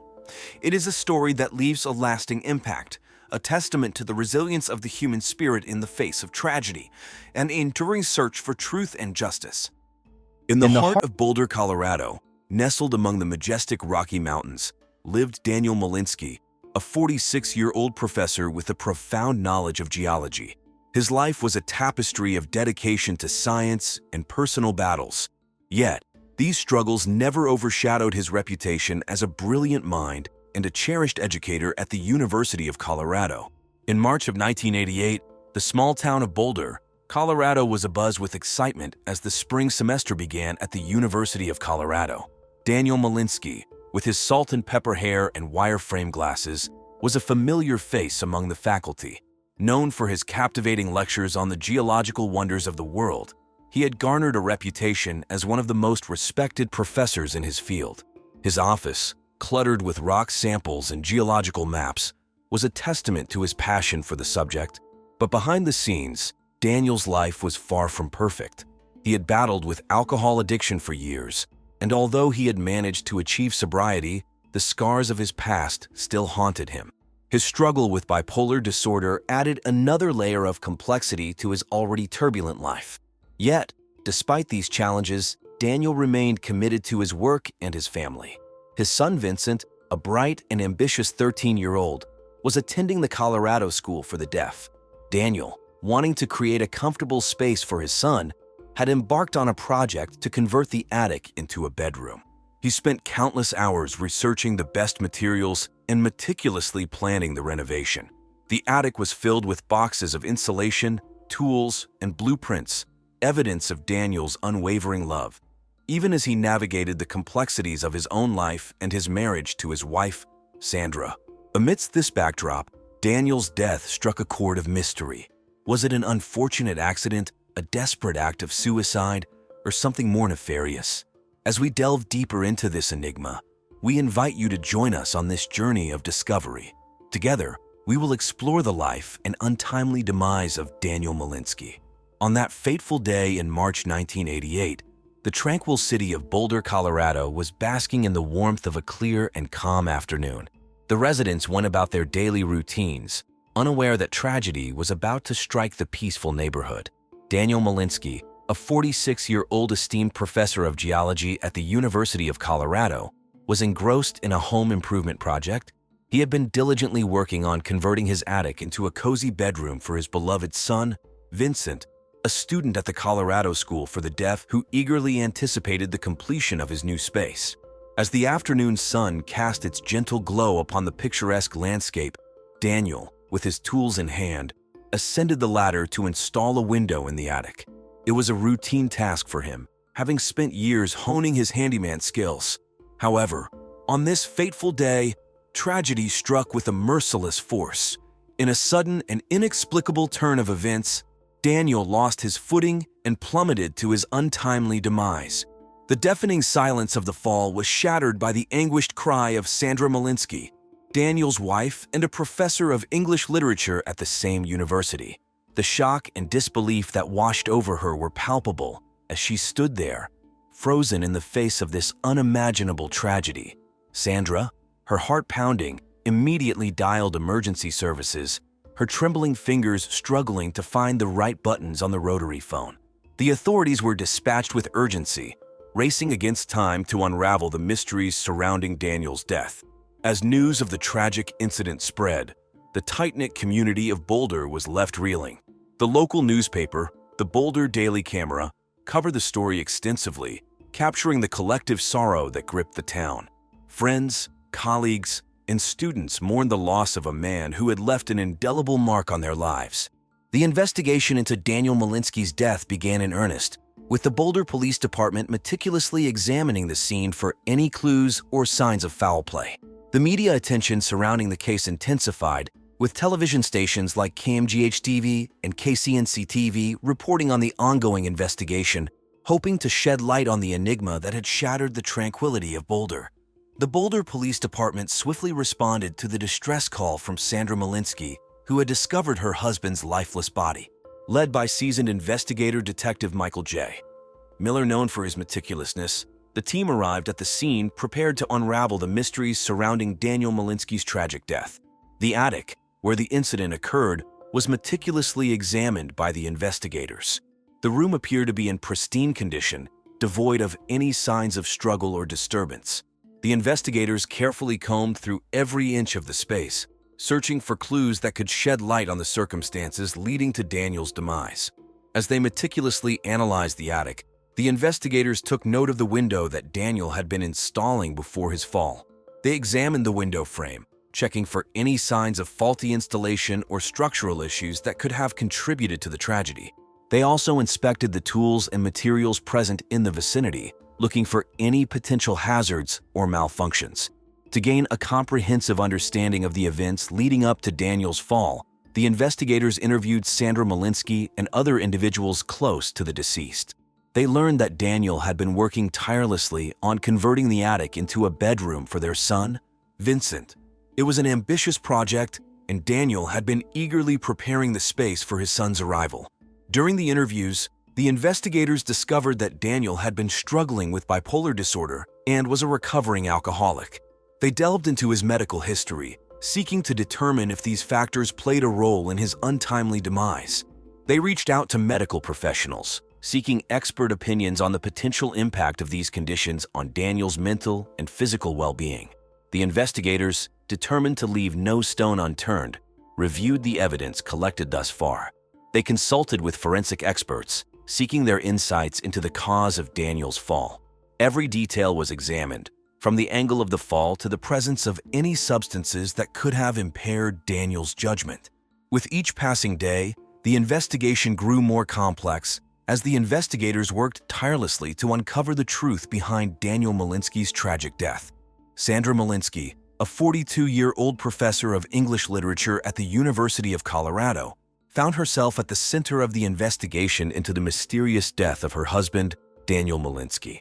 The couple's tumultuous relationship had long been a topic of gossip among their colleagues and friends, with witnesses recalling heated arguments and public displays of discord. One witness, who wished to remain anonymous, claimed to have seen Sandra and Daniel engaged in a heated argument outside a local coffee shop just days before the tragic incident. They were shouting at each other, and Sandra looked furious. The witness recounted, "I couldn't hear the details, but it seemed like a serious disagreement." The police, armed with this information, focused their attention on Sandra as the primary suspect in the case. The investigators delved into the couple's troubled marriage, uncovering a shocking revelation. Sandra had been involved in an illicit affair with Zoe Bronwick, a 22-year-old English literature student at the university. Zoe, a striking young woman with a passion for literature, had captured Sandra's heart and led her down a path of deceit. The affair had been going on for several months, and Daniel, a recovering alcoholic diagnosed with bipolar disorder, had only discovered his wife's infidelity 2 days before his death. Sources close to the couple claimed that Daniel had confronted Sandra about her affair just a day before his tragic fall. The police interrogated Sandra, looking for any signs of guilt or motive. During the intense questioning, Sandra displayed a range of emotions, from anger to sorrow. She vehemently denied any involvement in her husband's death, insisting that their arguments were merely a result of the strain in their marriage. As the investigation continued, the police discovered Sandra's had no alibi for the time of Daniel's fatal fall. They interviewed neighbors, checked surveillance footage, and reviewed credit card statements, leaving no stone unturned. The revelation of Sandra's presence at the house during Daniel's fall added a new layer of complexity to the case. The investigators now had to determine whether Sandra's presence was coincidental or if it held a more sinister meaning. In the investigation into the mysterious death of Daniel Malinsky, a new person of interest emerged: Zoe Bronwick, a 22-year-old English literature student. Zoe's involvement in an affair with Sandra Malinsky, Daniel's wife, raised suspicions and made her a compelling suspect in this puzzling case. At the time of Daniel's tragic fall, Zoe was a student at the University of Colorado, where Sandra also taught English literature. She was a petite and bookish young woman, was known for her love for the novels of erotic novelist Joyce Lehman and her admiration for Sandra's intellect. Zoe's motive for potentially harming Daniel stemmed from her desire to be with Sandra and escape the confines of their secret relationship. The affair had been going on for several months, and the two women had managed to keep it hidden from the prying eyes of their colleagues and friends. It was an illicit love affair that had the potential to ruin both their personal and professional lives. On the day of Daniel's death, Zoe had arranged a secret meeting with Sandra. They had planned to meet at a local coffee shop, the Daily Grind, which was a popular hangout spot for students and faculty alike. The coffee shop was known for its cozy atmosphere and delicious pastries, making it a perfect place for clandestine meetings. The police, aware of this meeting, questioned Zoe extensively about her interactions with Sandra on that fateful day. Zoe displayed a combination of fear and defiance during the interrogation, adding an air of intrigue to the investigation. She adamantly denied any involvement in Daniel's death, claiming that she had no knowledge of his plans or the circumstances surrounding his fatal fall. As the investigation progressed, The police diligently examined phone records, analyzing fingerprints found at the crime scene, and interviewing potential witnesses, determined to uncover the truth behind Daniel Malinsky's tragic demise. As the investigation into the death of Daniel Malinsky progressed, the police made a startling discovery. On a day not long after Daniel's tragic fall, they stumbled upon a hidden letter in the possession of Sandra Malinsky, his wife and primary suspect in the case. This letter, written in a state of emotional turmoil, provided a glimpse into the depth of Sandra's affair with Zoe Bronwick, a 22-year-old English lit student. The contents of the letter were both shocking and disturbing. In the letter, Sandra expressed her desire for Daniel to just die, a chilling statement that sent shivers down the spines of the investigators. It also revealed her resentment towards Daniel, blaming him for their son Vincent's deafness. The letter painted a picture of a tumultuous relationship fraught with secrets and hidden desires. The police meticulously analyzed this newfound evidence, hoping it would provide crucial insights into the case.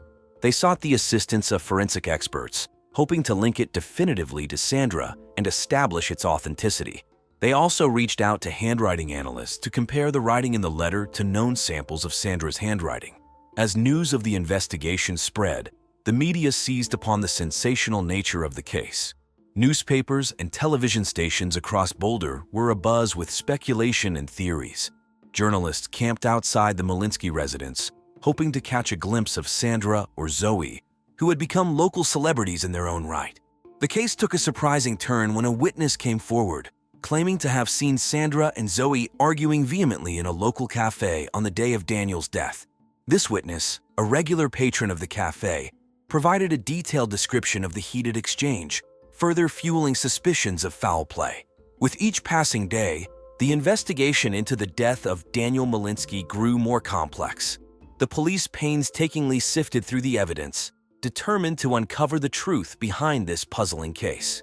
Vincent Malinsky, the 13-year-old son of Daniel and Sandra, was also present in their Boulder, Colorado home on that fateful day in March 1988.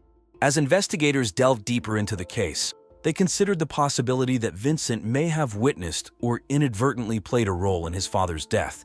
They meticulously analyzed his movements and actions leading up to the incident, leaving no stone unturned in their pursuit of the truth. During their investigation, the police discovered that Vincent's current bedroom was located just below the attic where his father met his untimely demise. This detail increased the possibility of Vincent witnessing the actual fall.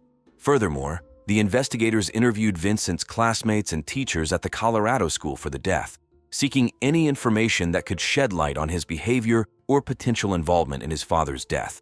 They found no evidence to suggest that Vincent had exhibited any unusual behavior or had any knowledge of the events transpiring at his home. In fact, Vincent's teachers described him as a diligent and focused student who showed no signs of distress or distraction during the days leading up to his father's tragic accident. They emphasized that Vincent was fully engaged in his studies in ASL, displaying a keen interest in his classes and maintaining a positive attitude. Ultimately, the evidence pointed to Vincent's innocence. The young boy had been engrossed in playing Super Mario Bros. In his bedroom, completely unaware of the tragedy unfolding in his own home. The investigators concluded that he played no role in his father's death. Following an extensive investigation into the mysterious death of Daniel Malinsky, they have honed in on a prime suspect. Sandra Malinsky, a respected professor of English Lit at the University of Colorado, was charged with the murder of her husband. The authorities diligently pieced together the puzzle, uncovering a web of deceit and betrayal. It was revealed that Sandra had been engaged in a secret affair with Zoe Bronwick, a 22-year-old English Lit student. The affair, which had been ongoing for several months, was discovered by Daniel just a day before his tragic fall. This revelation sent shockwaves through the couple's already strained marriage. Witnesses had often seen Sandra and Daniel engaged in heated arguments in public, hinting at the tumultuous nature of their relationship. The police delved into the couple's personal history, discovering that Sandra blamed Daniel for their son's deafness. This revelation added another layer of complexity to the case, as it shed light on the deep-seated resentment Sandra harbored towards her husband. On the day of the incident, Sandra and Zoe had a secret meeting, unbeknownst to Daniel. The police questioned Zoe extensively, her demeanor oscillating between fear and defiance. Her involvement in the affair, coupled with the clandestine meeting, made her a compelling suspect. Crucial evidence emerged when the police discovered a hidden letter in Sandra's possession. The letter, penned by Sandra herself, revealed the depth of her emotional turmoil and her desire for Daniel to just die.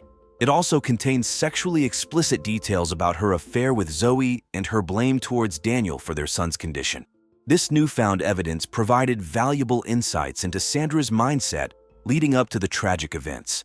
The investigation also focused on Vincent Malinsky, the couple's 13-year-old deaf son. The police initially considered the possibility that Vincent may have witnessed or inadvertently played a role in his father's death. However, after a thorough examination, his innocence became clear. He was merely playing Super Mario Bros. In his bedroom, oblivious to the unfolding tragedy. Through mostly circumstantial evidence, the police built a strong case against Sandra Malinsky. Her motive, the discovery of the affair, combined with the resentment she harbored towards her husband, painted a compelling picture of a woman driven to silence Daniel. The evidence pointed towards a premeditated act planned to appear as an accident. As the case unfolded, the public eagerly awaited the trial of Sandra Malinsky, a trial expected to shed further light on the events surrounding Daniel's death and provide closure for those affected by this tragic loss. The trial of Sandra Malinsky, the primary suspect in the death of her husband, Daniel Malinsky, captivated Colorado in March of 1988. The courtroom, located in the Boulder County Courthouse, a historic building located in downtown Boulder, Colorado, was filled with anticipation as the prosecution and defense presented their cases, each determined to sway the jury in their favor. The prosecution, led by renowned District Attorney Jonathan Thompson, meticulously built his case against Sandra. They presented a series of witnesses, including neighbors who had heard arguments between Sandra and Daniel, as well as friends who had witnessed their strained marriage. The prosecution also introduced evidence of Sandra's affair with Zoe Bronwick, a young English lit student. The defense, represented by Lisabel Thompson, who coincidentally was Jonathan's estranged wife, on the other hand, questioned the credibility of the evidence against Sandra. She argued that the affair between Sandra and Zoe did not prove she was capable of murder. She viscously took apart the police investigation, pointing out inconsistencies and raising doubts about the prosecution's case. As she noted, the evidence was all circumstance and based almost solely on Sandra's failures as a wife. Throughout the trial, the victim's family, including Daniel and Sandra's deaf son, Vincent Malinsky, sat in the courtroom, hoping for justice. Now a 14-year-old student at the Colorado School for the Deaf, Vincent sat quietly, his eyes fixed on his mother. The trial lasted for weeks, with the prosecution and defense presenting their witnesses and evidence. Finally, after careful deliberation, the jury reached a verdict. The tension in the courtroom was palpable as the foreperson stood up and pronounced Sandra Malinsky not guilty. Gasps and murmurs filled the room as the family, the defense, and even some members of the public expressed shock and disbelief. The outcome left many questioning whether justice had truly been served. In the aftermath, the trial of Sandra Malinsky became a topic of discussion among legal experts and true crime fanboys alike. The Boulder County Courthouse returned to its usual business, but the echoes of this captivating trial lingered in the minds of all those who followed the case. In the aftermath of the highly publicized trial, the lives of those involved in the Daniel Malinsky case took divergent paths. Sandra Malinsky, the accused wife, now a free woman, faced the arduous task of rebuilding her life and reputation. She made the decision to return to her home country of the United Kingdom, seeking solace in the familiar surroundings of her childhood. Meanwhile, Zoe Bronwick, the young woman at the center of the affair, quietly graduated from the University of Colorado and disappeared from the public eye. Her whereabouts remained unknown, leaving behind a trail of unanswered questions. As for Vincent Malinsky, the deaf son of Daniel and Sandra, he embarked on a journey of healing and resilience. With the support of the Colorado School for the Deaf, Vincent found solace in his studies and extracurricular activities. He excelled academically, displaying a keen interest in science and mathematics. Vincent's story of triumph over adversity captured the attention of local news outlets, who dubbed him the deaf prodigy. The Daniel Malinsky case, which unfolded in the tranquil town of Boulder, Colorado, in March of 1988, left an enduring impact on the lives of those involved. The trial's outcome, with Sandra Malinsky's acquittal, left many questioning whether justice had truly been served. The echoes of the case continued to reverberate through the community, serving as a reminder of the fragility of human relationships and the complexities of the human psyche. The case of Daniel Malinsky's death remains an enigma. Was it a tragic accident, a desperate act of suicide, or a calculated murder? Despite the acquittal of Sandra Malinsky, the truth remains elusive. Laura Wilkie, age 35, was a journalist with an unwavering determination to expose corruption. Running her blog, Ocala After Dark, she fearlessly investigated local true crime stories and political figures. Laura possessed a sharp wit and infectious laughter that drew people to her. In her spare time, she enjoyed painting landscapes and exploring the hidden gems of the city. During the hot summer of July 2007, Ocala was buzzing with activity. The city's annual music festival, Ocala Jam Fest, brought together music lovers from all over the state. Laura, always on the lookout for a captivating story, attended the festival, documenting the vibrant atmosphere and interviewing both the up-and-coming and established bands. Her blog post about the event garnered attention from music enthusiasts and fellow journalists alike. But Laura's true passion lay in exposing the underbelly of the city. She dug deep into the lives of local politicians, unearthing scandals and shining a light on their questionable dealings. Her investigative pieces, such as the mayor's hidden secrets and the dark side of Ocala's elite, became the talk of the town. The local newspaper, Ocala Gazette, even featured her work on the front page, acknowledging her relentless pursuit of truth. Laura's determination, however, came with risks. She received anonymous threats and warnings to stay away from certain individuals. Yet, she remained undeterred, convinced that the truth needed to be revealed. Her latest investigation involved a prominent car dealership owner, Jonathan Range Rover Reed, who was rumored to have ties to organized crime. Laura delved into his background, following a trail of suspicious transactions and connections that led her deeper into the dangerous underworld. Little did Laura know her relentless pursuit of justice would have dire consequences. On a sweltering July afternoon, she received a tip about a secret meeting between Reed and a corrupt city council member. Determined to capture the evidence, Laura set up surveillance near a local coffee shop, Brood Awakening. As she discreetly snapped photographs, she had no idea that someone was poisoning her, eventually leaving her bedridden and, finally, dead. On the scorching morning of July 12, 2007, tragedy struck the quiet city of Ocala, Florida. At precisely 9 a.m., Jay Wilkie, the husband of renowned journalist Laura Wilkie, made a horrifying discovery that would forever change his life. The day had started like any other in the Wilkie household. The sun beat down mercilessly on the small suburban neighborhood as residents sought refuge in the coolness of their air-conditioned homes. But little did Jay know that this day would mark the beginning of a dark and perplexing chapter in his life. As Jay entered the bedroom, he was met with a sight that would haunt him for the rest of his days. There, lying motionless on the neatly made bed, was Laura, his beloved wife. Her once vibrant eyes were now closed forever, and her body lay still, as if frozen in time. The room was filled with an eerie silence, broken only by Jay's gasp of disbelief. The authorities were immediately summoned to the scene, their sirens piercing the otherwise tranquil neighborhood. As they meticulously combed through the room, searching for any clues that could shed light on this mysterious death, the air was thick with tension and uncertainty. In the days following Laura's untimely demise, the media frenzy surrounding the case reached a fever pitch. Headlines screamed with speculation, and armchair detectives dissected every detail, desperately trying to piece together the puzzle. News outlets like the Ocala Gazette and the Florida Times-Union dedicated countless column inches to the investigation, as the city held its breath, waiting for answers. As the investigation continued, the city of Ocala held its breath, anxiously awaiting the day when the truth behind Laura Wilkie's death would finally be unveiled. But for now, the answers remained elusive, shrouded in a web of secrecy and unanswered questions. In the heart of Ocala, a city known for its picturesque landscapes and vibrant community, a shocking crime took place that would leave the town in a state of disbelief. Laura Wilkie, a respected journalist and fearless investigator, met a tragic end on the scorching morning of July 12, 2007.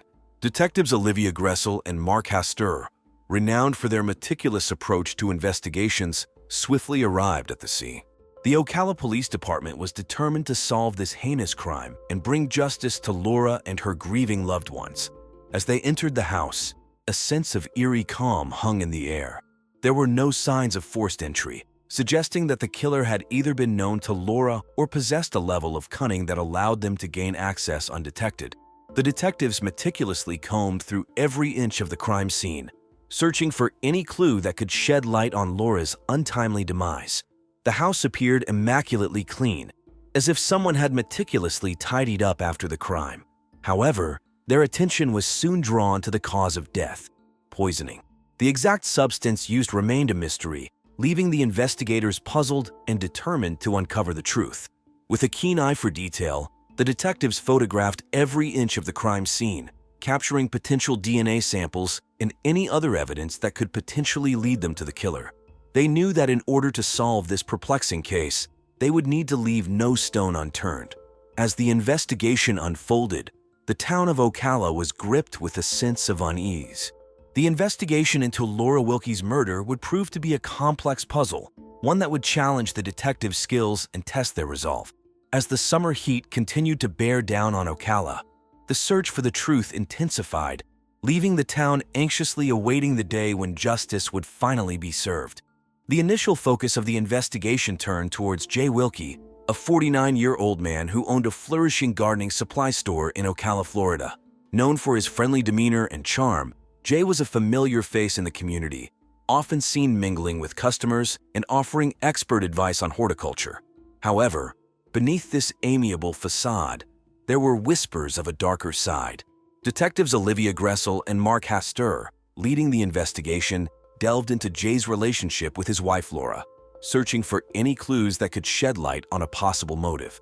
They meticulously pieced together the puzzle of their marriage, uncovering a history of turbulence and hidden tensions. Friends and acquaintances were interviewed, and a pattern of arguments and heated exchanges emerged.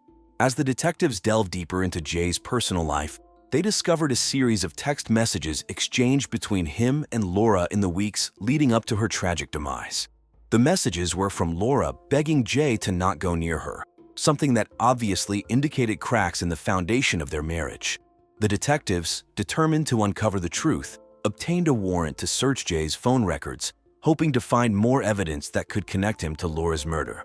Simultaneously, the investigators scoured the city for any potential witnesses who may have seen or heard something on the day of the crime. They examined surveillance footage from nearby establishments, hoping to catch a glimpse of any suspicious individuals lurking in the vicinity of Laura's home. As the case gained media attention, tips flooded in from concerned citizens, each one meticulously followed up on by the diligent detectives. Days turned into weeks, and the investigation seemed to hit a dead end. The detectives meticulously reviewed every piece of evidence, re-examining the crime scene photographs and the DNA samples collected. They consulted with forensic experts, hoping for a breakthrough that would crack the case wide open. Despite the mounting pressure, Jay Wilkie vehemently maintained his innocence. He hired a high-profile defense attorney who spoke to the media on his behalf, proclaiming his client's unwavering belief that the truth would prevail. Clara Pointer, a 28-year-old co-worker and close friend of Laura Wilkie, emerged as a significant person of interest in the ongoing investigation into Laura's untimely death. Clara, like Laura, was a journalist, contributed articles for Laura's blog Ocala After Dark. She was known for her ambition and relentless pursuit of success. Mutual friends whispered about her burning desire to be the head of Ocala After Dark, the popular blog that Laura had built from the ground up. It was believed that Clara's envy of Laura's achievements may have fueled a sinister plot. During the police interrogation, Clara maintained an outwardly calm and collected demeanor, skillfully deflecting any suspicions that arose.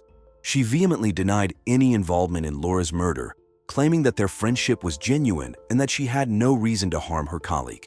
Clara, for her part, pointed instead to Jay as the likely killer. She said Laura was deeply afraid of him, blaming him for the illness that led to her death. Clara said Laura repeatedly told her, "Don't let my husband near me. He wants me dead." However, the investigators uncovered some intriguing details that cast doubt on Clara's innocence. They have obtained surveillance footage from a nearby coffee shop, showing Clara purchasing a bottle of a powerful sedative on the morning of July 12, 2007. The same sedative was found in Laura's system during the autopsy. This evidence, combined with Clara's undeniable ambition and rumored jealousy, raised eyebrows among the authorities. Furthermore, witnesses came forward, claiming that Clara had been overheard making disparaging remarks about Laura's success. One witness, who wished to remain anonymous, reported hearing Clara say, "I should be the one in charge of Ocala after dark. Laura doesn't deserve all the attention she's getting." Will Clara Pointer's carefully crafted facade crumble under the weight of the evidence against her? Or is there a hidden accomplice who remains undiscovered? Only time will tell as this gripping true crime case unravels before our eyes. A major breakthrough in the investigation of Laura Wilkie's murder occurred on the afternoon of July 17, 2007. The time was precisely 4 p.m., and the blistering heat of Ocala, Florida, remained relentless. Detectives Olivia Gressel and Mark Hastur stumbled upon a crucial piece of evidence that would send shockwaves through the case. In their relentless pursuit of the truth, the detectives had been meticulously sifting through Laura's digital footprint. It was during this painstaking process that they unearthed a series of emails exchanged between Clara Pointer, a close friend and co-worker of Laura's, and David Yarborough, a private investigator renowned in the Ocala area. These emails provided a startling glimpse into the tangled web of deceit surrounding Laura's murder. Clara, it seemed, had been secretly seducing David to sabotage Laura's investigations. The content of the emails indicated that Laura had hired David to delve into the corrupt underbelly of Ocala's car dealership owner Jonathan, Range Rover Reed, with Clara acting as the intermediary. The detectives were astounded by this revelation. It raised a multitude of questions. What had Laura uncovered that was so dangerous? Who were the individuals involved in this web of corruption? And most importantly, why was Laura targeted? The implications of these emails were far-reaching. They suggested a motive for Clara's potential involvement in Laura's murder. Was she driven by jealousy and a desire to take over Ocala after dark, as rumors had suggested? Or was there something more sinister at play? As the investigation continued to unfold, the detectives were left with a myriad of unanswered questions. What other secrets lay hidden in the depths of Ocala's underbelly? And would they be able to bring Laura's killer to justice? The investigation took an unexpected turn on July 17, 2007, at around 4 p.m., when the Ocala police stumbled upon a series of emails exchanged between Clara Pointer, Laura Wilkie's co-worker and close friend, and David Yarborough, a private investigator hired by Laura to uncover corruption. These emails revealed a connection between Clara and David that raised eyebrows and left investigators scrambling to understand the implications. David Yarborough, a 45-year-old private investigator with a checkered past, had gained a reputation for his resourcefulness and determination in previous cases. He had been involved in Laura's high-profile corruption investigation, which had sent shockwaves through the local political scene. However, whispers began to circulate that David held a personal grudge against Laura for exposing his own misdeeds in the past. As the police interrogated David, his reaction was one of anger and frustration. He vehemently denied any involvement in Laura's murder, maintaining his innocence with unwavering conviction. The investigators delved into David's motives and connections to Clara, seeking to uncover any potential links that could shed light on the case. During the interrogation, David's past came under scrutiny. It was revealed that he had a history of working on high-stakes cases involving corruption and political scandals. Some of his previous clients included prominent figures in the local government, making him a well-known name in the realm of investigative journalism. However, as the investigation into Laura's murder unfolded, David's reputation began to crumble. The police dug deeper into David's personal life, interviewing his acquaintances and examining his financial records. They discovered that David had fallen on hard times in the months leading up to Laura's murder. He had been struggling to make ends meet, with mounting debts and a desperate need for a big break. This revelation raised suspicions about his involvement in Laura's death and added fuel to the growing fire of speculation surrounding the case. As the investigation continued, the police were determined to uncover the truth behind Laura Wilkie's untimely demise. With each new piece of evidence, the web of suspects grew more intricate and the motives became murkier. The clock was ticking, and the Ocala community held its breath, waiting for justice to prevail. In a shocking turn of events, the investigation into the untimely death of Laura Wilkie, the fearless journalist behind the renowned blog Ocala After Dark, took a sinister turn. After days of meticulous detective work, the police uncovered the true mastermind behind Laura's murder. Clara Pointer, a co-worker and friend who harbored a deep-seated jealousy and desire for power. Clara, a 28-year-old ambitious individual, had long coveted Laura's position as the head of Ocala After Dark. Rumors of her envy and resentment towards Laura's success had been circulating for months, but no one could have fathomed the extent of Clara's treachery. The police's breakthrough in the case came on July 17, 2007, when a series of emails between Clara and David Yarborough, a private investigator hired by Laura, were discovered. These emails shed light on Clara's nefarious plans to seduce and manipulate David, who had developed an unhealthy sexual obsession with Laura. David, a 45-year-old private investigator with a checkered past, had a personal vendetta against Laura for exposing his previous misdeeds. However, his twisted infatuation with her led him to inadvertently aid Clara in her sinister plot. The investigation revealed that Clara had been secretly poisoning Laura's coffee for months, gradually weakening her. Laura's haunting words, "Don't let my husband near me. He wants me dead," were uttered in her delirium as Clara's poison took its toll. It is a chilling reminder of the depths of Clara's manipulation and the tragic fate that awaited Laura. But Clara's web of deceit did not end there. She had exploited both Laura's husband, Jay Wilkie, and David, utilizing her sexuality and their vulnerabilities to further her sinister agenda. Clara knew that Jay's troubled marriage and volatile temper would make him an easy target for suspicion. She carefully orchestrated the murder to frame him, all while maintaining her facade of innocence. As the investigation unfolded, the police pieced together Clara's manipulative tactics, exposing the extent of her exploitation. With the evidence against her mounting, the police moved in to arrest Clara at her apartment. Her calculated use of sexuality and the vulnerabilities of those around her showcased a level of cunning that is truly chilling. The trial that followed the shocking murder of Laura Wilkie was nothing short of a gripping spectacle. The courtroom was packed with eager spectators, eager to witness justice being served. District Attorney Unity Collins led the prosecution, presenting a compelling argument that left no room for doubt. She meticulously laid out the evidence, highlighting Clara Pointer's jealousy and calculated actions. The defense attorney, Esmeralda Constable, fought tooth and nail to cast doubt on the evidence and Clara's motives. She argued that the prosecution's case was built on circumstantial evidence and lacked a smoking gun.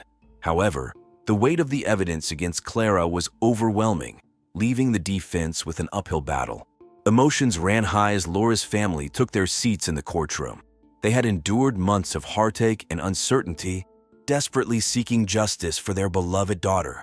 The trial became a battleground of conflicting narratives, with the prosecution painting Clara as a manipulative mastermind and the defense attempting to humanize her, portraying her as a victim of circumstances.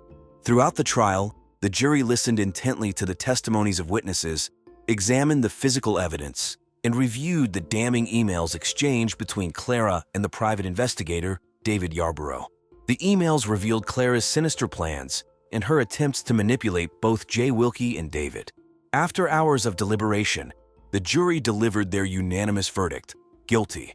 Clara Pointer was found guilty of first-degree murder and sentenced to 25 years in prison without the possibility of parole. The courtroom erupted in a mix of relief and anguish as Laura's family and friends finally saw justice being served. The impact of the trial rippled through the community, leaving a lasting impression on the residents of Ocala, Florida. The trial became the topic of conversations at local diners and coffee shops, with everyone weighing in on the verdict and its implications. As the trial came to a close, Laura's family and friends were left grappling with the aftermath. The wounds caused by her untimely demise would never fully heal, but the verdict brought them a sense of closure. They could finally begin the process of healing and moving forward, cherishing the memories of Laura and the impact she had on their lives. In the aftermath of the trial, life took on a new normal for all those involved. Jay Wilkie, Laura's husband, who had been falsely accused, felt a mix of relief and grief. He sought solace in rebuilding his life, focusing on his gardening supply store and reconnecting with friends and family. Jay found comfort in the support of the Ocala community, who rallied behind him during the trial. He became an advocate for justice reform, using his own experience to raise awareness about wrongful accusations. David Yarborough, the private investigator who had unwittingly aided Clara Pointer in her plot, was consumed by guilt. He dedicated himself to making amends for his misplaced loyalty. David reached out to Laura's family, offering his sincere apologies and assistance in any way he could. He embarked on a personal journey of redemption, vowing to use his investigative skills for good and help other victims of manipulation and deceit. As time passed, the wounds began to heal, but the memory of Laura Wilkie remained etched in the hearts of those who knew her. The trial had exposed the dark underbelly of jealousy and manipulation, but it also showcased the resilience of a community seeking justice. The impact of Laura's life and untimely death would forever serve as a reminder to cherish the truth and stand against those who seek to deceive. In the heart of America's breadbasket, Omaha, Nebraska, Melanie Vandermeer, a 34-year-old bank employee, lived a life marked by ambition and familial love.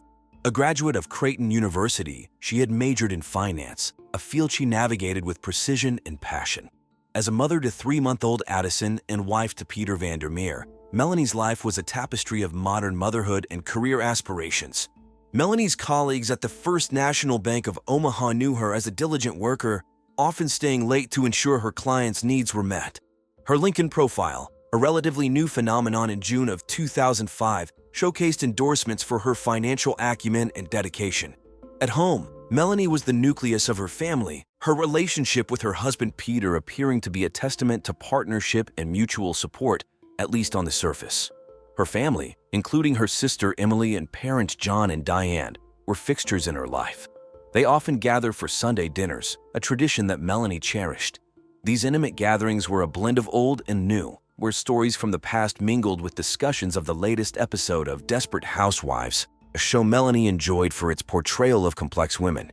Melanie's dreams extended beyond the confines of her immediate world. She envisioned a future where her daughter would have opportunities she had worked hard to secure.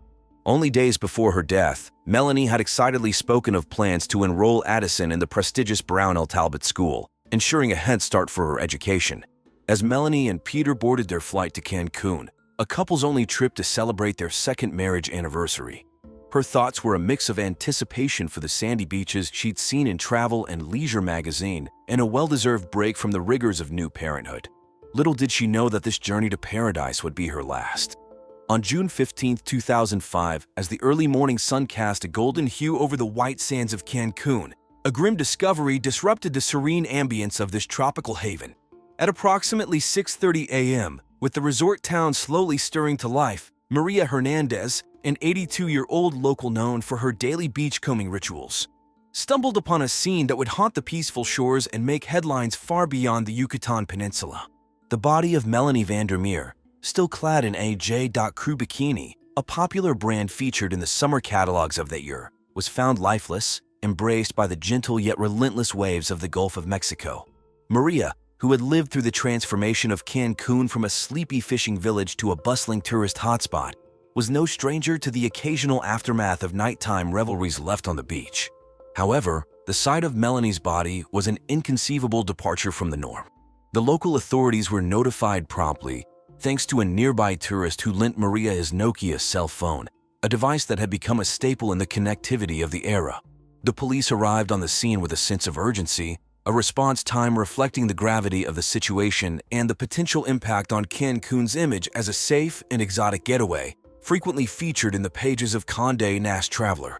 The weather, typically idyllic for this time of year, seemed to mourn with a somber sky and a gentle breeze that offered no solace to the first responders. The beach, usually adorned with sun loungers and vibrant umbrellas, was now cordoned off with yellow tape, standing in stark contrast to the picturesque setting that had drawn Melanie and countless others to its shores.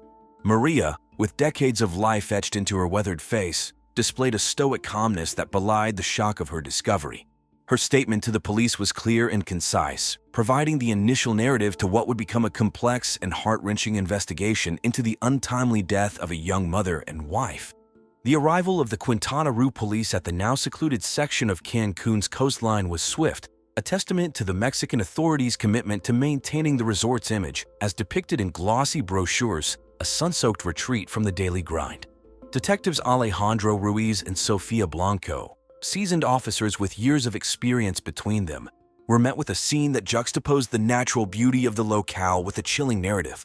The date was June 15, 2005, a time when the world's eyes were often fixed on the developments of the Iraq War, broadcasted by CNN and other 24-hour news channels.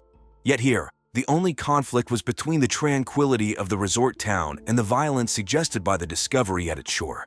The weather, a balmy 82 degrees with a light breeze, seemed incongruous with the gravity of the crime scene. Detective Ruiz, with his stern demeanor and sharp eye for detail, noted the absence of struggle. The sand around Melanie's body was undisturbed, save for the impressions left by Maria Hernandez's early morning discovery. Detective Blanco, known for her empathy and keen intuition, observed the victim's peaceful expression, a stark contrast to the brutality of her demise. The crime scene was devoid of the expected chaos that accompanies violence. There was no blood, no signs of a conventional struggle.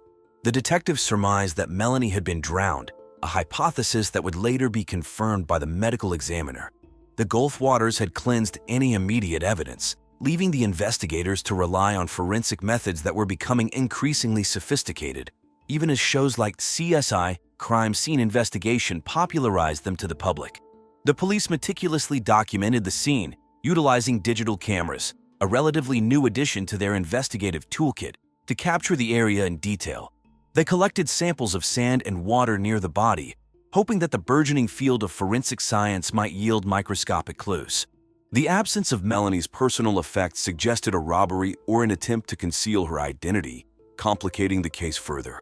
As the sun climbed higher, casting a harsh light on the grim task at hand, the detectives knew that the answers they sought might be as elusive as the motives behind this tragic end to a vacation that promised relaxation and renewal. As the investigation into Melanie Vandermeer's untimely death unfolded, the focus turned to her husband, Peter Vandermeer, a 35-year-old financial advisor. Amidst the swaying palms and sun-soaked beaches of Cancun, a stark contrast to the couple's quiet life in Omaha, Nebraska, Peter found himself at the center of a murder inquiry. With a reputation for ambition and a seemingly unwavering commitment to his family, Peter's life was under intense scrutiny. Peter's communications were being combed through by local authorities. Detectives sifted through call logs and messages, searching for inconsistencies in his account of their vacation, which coincided with the 2005 MTV Movie Awards buzz, an event Melanie had been excited to discuss during their trip. During the interrogation, held within the stark walls of the Cancun Police Department, Peter's composure was as fluctuating as the stock market he navigated for a living. He spoke of their plans to visit the renowned Chichen Itza ruins and how they had dined at the Hard Rock Cafe Cancun just the night before Melanie's disappearance. Yet, when pressed about rumors of marital strife, his demeanor shifted. His hands, which had calmly folded a napkin from the cafe into neat squares on the table, now clenched into fists. The detectives noted Peter's agitation when they inquired about the couple's financial situation, which was reportedly strained due to his recent investment in the real estate boom. Considered precarious by some after the 2005 housing market predictions, Peter vehemently denied any discord, attributing any perceived tension to the normal stress of parenting a new baby and Melanie's ambition to ascend the corporate ladder at her bank. However, the police had uncovered evidence of several heated exchanges between Peter and Melanie, captured by the hotel's security cameras. These exchanges painted a picture of a relationship fraying at the edges, despite the idyllic setting. The investigation was further complicated by the discovery of a substantial life insurance policy taken out on Melanie, with Peter as the sole beneficiary, a common trope in true crime tales that raised eyebrows among the investigators. As the interrogation stretched into the evening, the detectives were aware that the burden of proof lay heavy on their shoulders.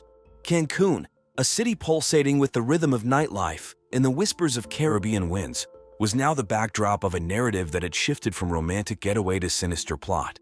The investigation into Melanie Vandermeer's death took a dramatic turn with the questioning of Tommy Walker, a 23-year-old Australian backpacker whose nomadic lifestyle had led him to the white sands of Cancun.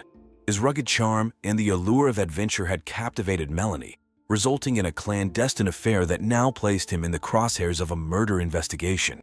Tommy's arrival in Cancun had been part of a broader itinerary that included the world's most exotic locales, a journey he meticulously documented on his blog, a popular medium in the burgeoning age of social media. His digital footprint, including check-ins at Cancun's Coco Bongo Club the night of June 14th, provided the police with a timeline of his movements. The interrogation took place against the backdrop of a series of benefit concerts aimed at combating global poverty, mirroring the stark contrast between Tommy's free-spirited existence and the gravity of the situation at hand. His defense was as unwavering as the global resolve to make poverty history. Detectives probed Tommy about his relationship with Melanie, questioning whether jealousy might have driven him to an act of violence. The Australian, sporting a billabong tank top and a sunburned demeanor, maintained his innocence. He recounted their last meeting, insisting it was nothing more than a farewell before he continued his travels to the next destination on his list, which included the recently opened Disneyland Hong Kong. Despite his assertions of innocence, the police were skeptical. The affair had been a poorly kept secret, whispers of which had even reached the ears of the staff at the Moon Palace resort where the Vandermeers were staying. Tommy's passport and belongings were seized, revealing a postcard addressed to Melanie, the message on the back unfinished and a tone, one of longing. As the interrogation concluded, Tommy's fate hung in the balance, much like the Space Shuttle Discovery, which was grounded due to fuel sensor issues, delaying its much-anticipated return to flight. The investigators were left to ponder whether Tommy Walker's desire for freedom had been eclipsed by a darker impulse. On June 17th, as Cancun's tourist throngs reveled in the summer heat, a breakthrough emerged in the Vandermeer case. A local vendor, sifting through the sands to set up his beachside souvenir stand, unearthed Melanie's missing purse. The discovery, mere meters from the Moon Palace resort, reignited the investigation with newfound urgency. The sandy handbag, a Coach leather tote, a recent anniversary gift from Peter, contained more than the usual vacationer's essentials. Among the items were Melanie's hotel key card, a half-empty bottle of Banana Boat sunscreen, and a torn piece of paper that bore an enigmatic message written in what appeared to be Melanie's own hand. The cryptic note, partially smeared by sunscreen, seemed to be an unfinished sentence or a hastily scribbled thought. It read, "Meet me where the sun whispers goodbye," a phrase that detectives speculated could point to a clandestine meeting on the beach, perhaps with her lover, Tommy, or another unknown individual. The contents of the purse were meticulously cataloged and analyzed. Forensic technicians dusted for fingerprints, while digital specialists attempted to extract any latent data from the keycard, which might shed light on her final movements, a technique growing in sophistication. The case had all the hallmarks of a sensational story, a picturesque setting, a young mother's tragic end, and a narrative rife with potential jealousy and betrayal. As the summer sun set on another day in paradise, the investigation into Melanie Vandermeer's death had taken a significant turn. The authorities hoped the purse would be a game-changer in uncovering the truth behind the tragedy. The serene shores of Cancun, usually a refuge for sunseekers, became the backdrop for a complex investigation as attention shifted to Maria Hernandez, the 82-year-old local who first stumbled upon Melanie Vandermeer's body. Maria, a fixture on the beach, supported her family through what tourists left behind, her life story a stark contrast to the carefree vacationers surrounding her. Detectives delved into Maria's background, uncovering a life marked by resilience and hardship. Her daily routine, as unchanging as the tides, involved combing the beach each morning, a practice she had maintained for decades. This consistency, coupled with her discovery of the body, prompted authorities to consider her a person of interest. During her questioning, which took place in a room that felt as cold and clinical as the air-conditioned lobbies of the nearby luxury resorts, Maria maintained a stoic composure.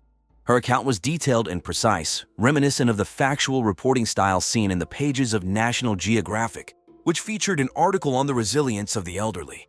Investigators probed for a motive, speculating on a theft gone wrong. However, Maria's history was devoid of any criminal entanglements. Much like the pristine beaches she walked were free of the seaweed that often washed ashore elsewhere. Her hands, weathered from years of labor, showed no signs of a struggle, and her alibi for the time of Melanie's disappearance was corroborated by other locals. As the interrogation unfolded, Maria, despite the investigators' initial suspicions, emerged more as a witness than a perpetrator. The detectives concluded their session with Maria, her account leaving them with more questions than answers. The pursuit of justice for Melanie Vandermeer continued, the case unfolding like the plot of a John Grisham novel, each chapter revealing new complexities. The investigation into Melanie Vandermeer's death culminated in a revelation that would shock the tranquil community of Cancun. The evidence meticulously gathered and analyzed by local law enforcement pointed to one individual, Peter Vandermeer, the victim's husband. The man who had presented himself as a grieving spouse was unmasked as the architect of a premeditated murder. Peter's facade began to crumble as detectives pieced together a timeline that contradicted his initial statements. Hotel surveillance footage, time-stamped and unambiguous in its storytelling, showed Peter's movements on the night of Melanie's disappearance. The footage, as revealing as the exposés featured in Time magazine, contradicted his alibi. Further incriminating evidence emerged from the couple's electronic devices. Emails retrieved from Melanie's BlackBerry, a device that had become synonymous with business communications, revealed a marriage fraught with tension and conflict. Peter's own laptop, a sleek Dell Inspiron which had been advertised as the perfect tool for the on-the-go professional, contained deleted files that were recovered by forensic experts. These files included internet searches for life insurance payouts and the effects of saltwater drowning. The case against Peter Vandermeer was becoming as clear as the high-definition images broadcasted by a newly launched HD channel. The motive was a tapestry of betrayal, humiliation, and financial gain. Peter had learned of Melanie's affair through a message on her Nokia phone, a model praised for its reliability, and the revelation had ignited a murderous plan fueled by jealousy and rage. In the days leading up to the murder, Peter had been seen purchasing a large life insurance policy on Melanie, naming himself as the sole beneficiary. This policy, coupled with the couple's recent enrollment in an American Express travel insurance plan, painted a grim picture of premeditation. As the local community absorbed the news, the idyllic image of Cancun was temporarily overshadowed by a narrative of domestic tragedy. The case against Peter Vandermeer was airtight, his arrest imminent, and the facade of the perfect family holiday was shattered forever. As the tropical storm clouds gathered over Cancun's horizon on June 20th, a different tempest was unfolding within the confines of the local police station. Peter Vandermeer, once the bereaved husband, was apprehended by authorities in connection with the murder of his wife, Melanie Vandermeer. The arrest marked a somber resolution to a case that had gripped the seaside city. The evidence against Peter had mounted steadily, with the meticulous work of the Cancun detectives mirroring the precision of a Swiss watch, a symbol of the same luxury Peter aspired to provide for his family. The detectives had constructed a detailed timeline of Melanie's final hours, corroborated by hotel surveillance footage and witness testimonies, which now pointed irrefutably to Peter's involvement. His apprehension occurred discreetly, away from the prying lenses of tourists' digital cameras, which were becoming increasingly prevalent. Much like the Canon EOS 350D that had been released earlier that year, Peter's demeanor during the arrest was one of disbelief. He appeared as disoriented as someone waking from a dream, his reality irrevocably altered. The news of Peter's arrest spread quickly, traveling through the channels of local media with fervor. The case had all the elements of a primetime drama, and public interest was piqued.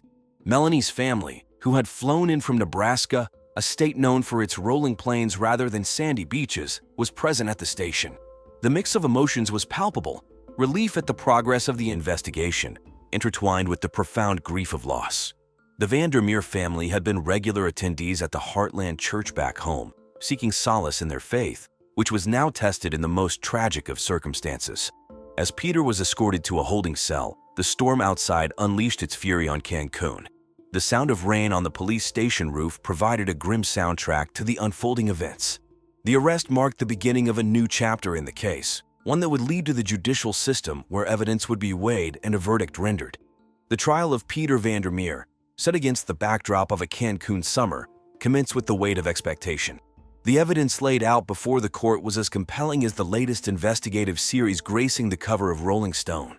Hotel surveillance footage, email correspondences, and the damning life insurance policy painted a portrait of a man driven to the brink by infidelity and financial desire.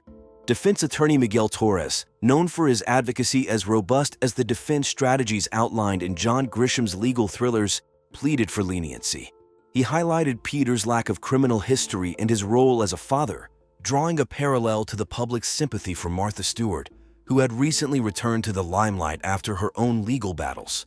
The courtroom, with its charged atmosphere, could have been the set of a courtroom drama series, a stark contrast to the usual tranquility of the seaside town.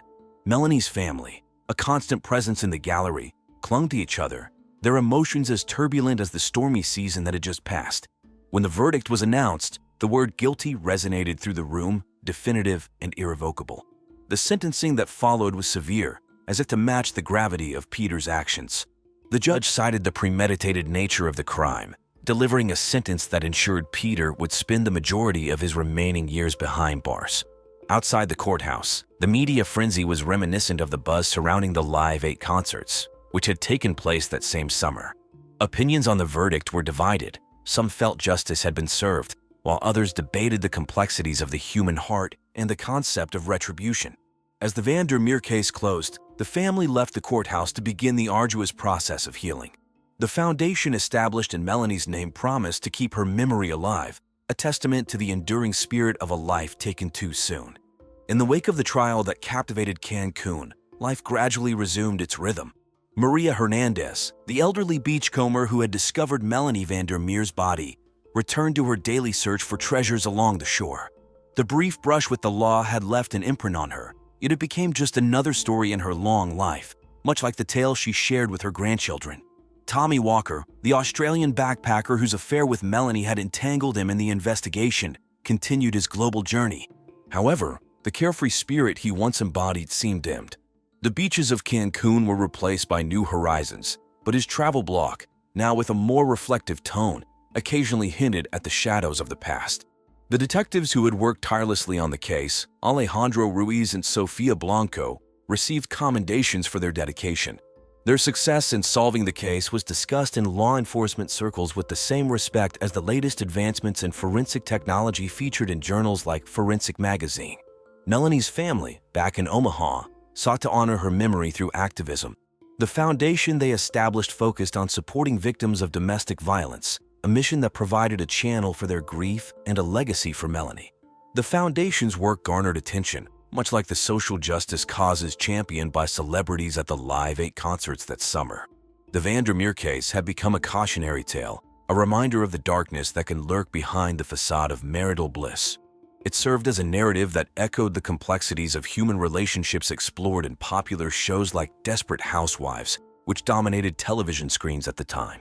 As Cancun's palm trees swayed in the gentle breeze and the turquoise waters of the Gulf of Mexico continued to lap at the sandy beaches, the tragedy of Melanie Van der Meer remained a poignant chapter in the city's history, a story of paradise lost to the destructive forces of jealousy and revenge.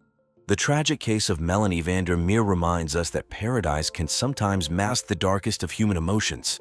As we close this chapter of True Crime Case Files, we are left to ponder the fragility of life and the lengths to which a broken heart will go to seek retribution. Eleanor Jardiance, a seemingly kind-hearted and gentle woman at the age of 77, was known for her nurturing nature and love for her family. Having retired as a children's librarian, she found solace in her passions for gardening and reading classic novels, cherishing the simple pleasures life had to offer. Despite her advancing age, Eleanor remained an active presence in her family, dedicating her time to supervising the lives of her stepchildren, Cynthia and Ben. Cynthia, the daughter of Eleanor's first husband, and Ben, the son of her late second husband, the renowned lawn care tycoon Bobby Jardiance Jr., were the center of Eleanor's world. She seemingly ensured their well-being and happiness, shaping their lives with her wisdom, care, and sizable financial resources from her late husbands.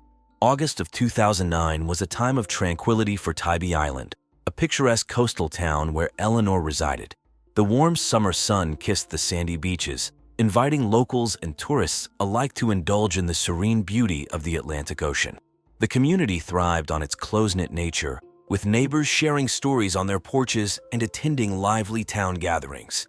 As the sun set on the island, Eleanor could often be found tending to her vibrant garden, a riot of colors and fragrances that served as a testament to her green thumb. Her love for literature spilled over into her surroundings, with quaint bookshelves adorning her cozy cottage, filled with timeless classics and well-worn paperbacks, particularly those of Joyce Lehman, her favorite novelist. In the wake of Eleanor's tragic murder, the tight-knit community would be left in shock and disbelief. The peaceful aura that had once protected Tybee Island was shattered, replaced by an atmosphere of fear and uncertainty. As the investigation unfolds, we will delve deeper into the lives of Eleanor Jardiance and those around her, peeling back the layers of secrets and deceit that led to her untimely demise. Stay tuned. We will uncover more shocking revelations and shed light on the dark underbelly of this seemingly peaceful family. On the morning of August 11th, 2009, the tranquil shores of Tybee Island, Georgia were shattered by a chilling discovery. Eleanor Jardiance, a beloved member of the secluded seaside community, met a tragic end as her dead body was found sprawled on the sandy beach. The shockwaves of this heinous crime reverberated through the tight-knit community, leaving its residents in a state of disbelief. The grim discovery was made by Patty O'Hurley, a local retiree who had made it a habit to take her leisurely morning walks along the shoreline. As Patty strolled along the beach, enjoying the gentle breeze and the sound of crashing waves, she stumbled upon a sight that would haunt her forever. There, lying in the sand, was the naked body of Eleanor Jardiance. Patty's heart raced as she took in the gruesome scene before her. She immediately reached for her cell phone, trembling with shock, and dialed 911. The authorities were dispatched to the scene without delay, their sirens piercing the otherwise serene morning air. As news of the discovery spread like wildfire, Tybee Island was thrust into the spotlight. The peaceful community, once known for its picturesque beauty and serene atmosphere, was now the center of a chilling murder investigation. Reporters from local news outlets flocked to the scene, their cameras capturing the grim reality that had befallen this idyllic coastal town. The shock and grief that gripped Tybee Island were palpable. The community rallied together, offering support to Eleanor's family and vowing to find justice for their beloved neighbor. Candlelight vigils were held in her honor, with tearful residents coming together to remember the kind-hearted woman whose life had been cut short. As the investigation unfolded, the media frenzy surrounding the case intensified. News outlets across the state covered the story, speculating about possible motives and suspects. The town that was once known for its tranquility now found itself under the harsh glare of the true crime gaze. On that fateful morning of August 11th, 2009, the peaceful community of Tybee Island, Georgia was shaken to its core when the naked and lifeless body of Eleanor Jardiance, a beloved member of their close-knit society, was discovered on the beach. The shocking sight sent shockwaves of disbelief throughout the town, leaving its residents in a state of fear and confusion. Lead investigator Detective James Matthews, a seasoned veteran in the field of criminal investigation, arrived at the crime scene along with his partner, Officer Laura Linder. Their presence brought a sense of reassurance to the distraught community, as they knew that justice would be pursued relentlessly. The beach, once a symbol of relaxation and joy, had now transformed into a chilling crime scene. The sand, once golden and inviting, was now stained with the crimson evidence of a brutal murder. Eleanor had been ruthlessly shot to death, a fact that sent shockwaves through the hearts of the residents who had known her as a kind-hearted and gentle woman. With meticulous precision, Detective Matthews and Officer Linder began their investigation. Every inch of the crime scene was examined with utmost care, as they sought to uncover any clue that could lead them to the perpetrator. They combed through the sand, collecting samples and preserving any potential evidence that could shed light on this heinous crime. The forensic team was called in to assist with the investigation, utilizing state-of-the-art techniques to analyze the collected evidence. Fingerprints were meticulously lifted, DNA samples were carefully processed, and ballistics experts examined the bullet casings found near the crime scene. Every piece of evidence was crucial in piecing together the puzzle that would ultimately reveal the identity of Eleanor's killer. The investigation into Eleanor Jardiance's murder would prove to be a challenging and complex endeavor, but the determination and unwavering commitment of Detective Matthews, Officer Linder, and the entire police force would not waver. They vowed to bring justice to Eleanor and restore peace to the shattered community. Ben Jardiance, aged 41, emerged as the prime suspect in the shocking murder of Eleanor Jardiance, his stepmother. Ben, known for his charismatic charm and smooth-talking nature, had always presented himself as a caring and devoted family member. However, as the investigation unfolded, a darker side of his character began to surface. Behind his affable exterior lay a web of secrets and resentment.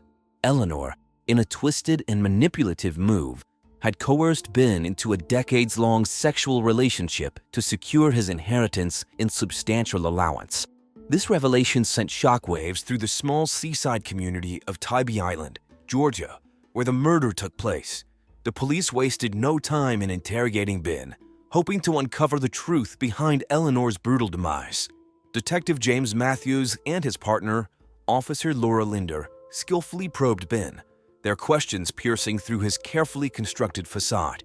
The interrogation room buzzed with tension as the investigators sought to unravel the complex mix of emotions that Ben displayed. Ben's response to the interrogation was a delicate balance of anger, calmness, and evasion. He vehemently denied any involvement in Eleanor's murder, claiming to have been at a local coffee shop during the time of her death. The investigators painstakingly cross-referenced his alibi, meticulously examining CCTV footage and interviewing witnesses from the coffee shop. However, they found no concrete evidence to either confirm or refute his claims. As the investigation progressed, the media frenzy surrounding the case intensified. Local newspapers, such as the Tybee Island Times, splashed headlines about the murder across their front pages, captivating the attention of the community. The police continued their relentless pursuit of justice, leaving no stone unturned in their quest for the truth. They meticulously combed through phone records, financial transactions, and witness testimonies, piecing together a timeline of events leading up to Eleanor's murder.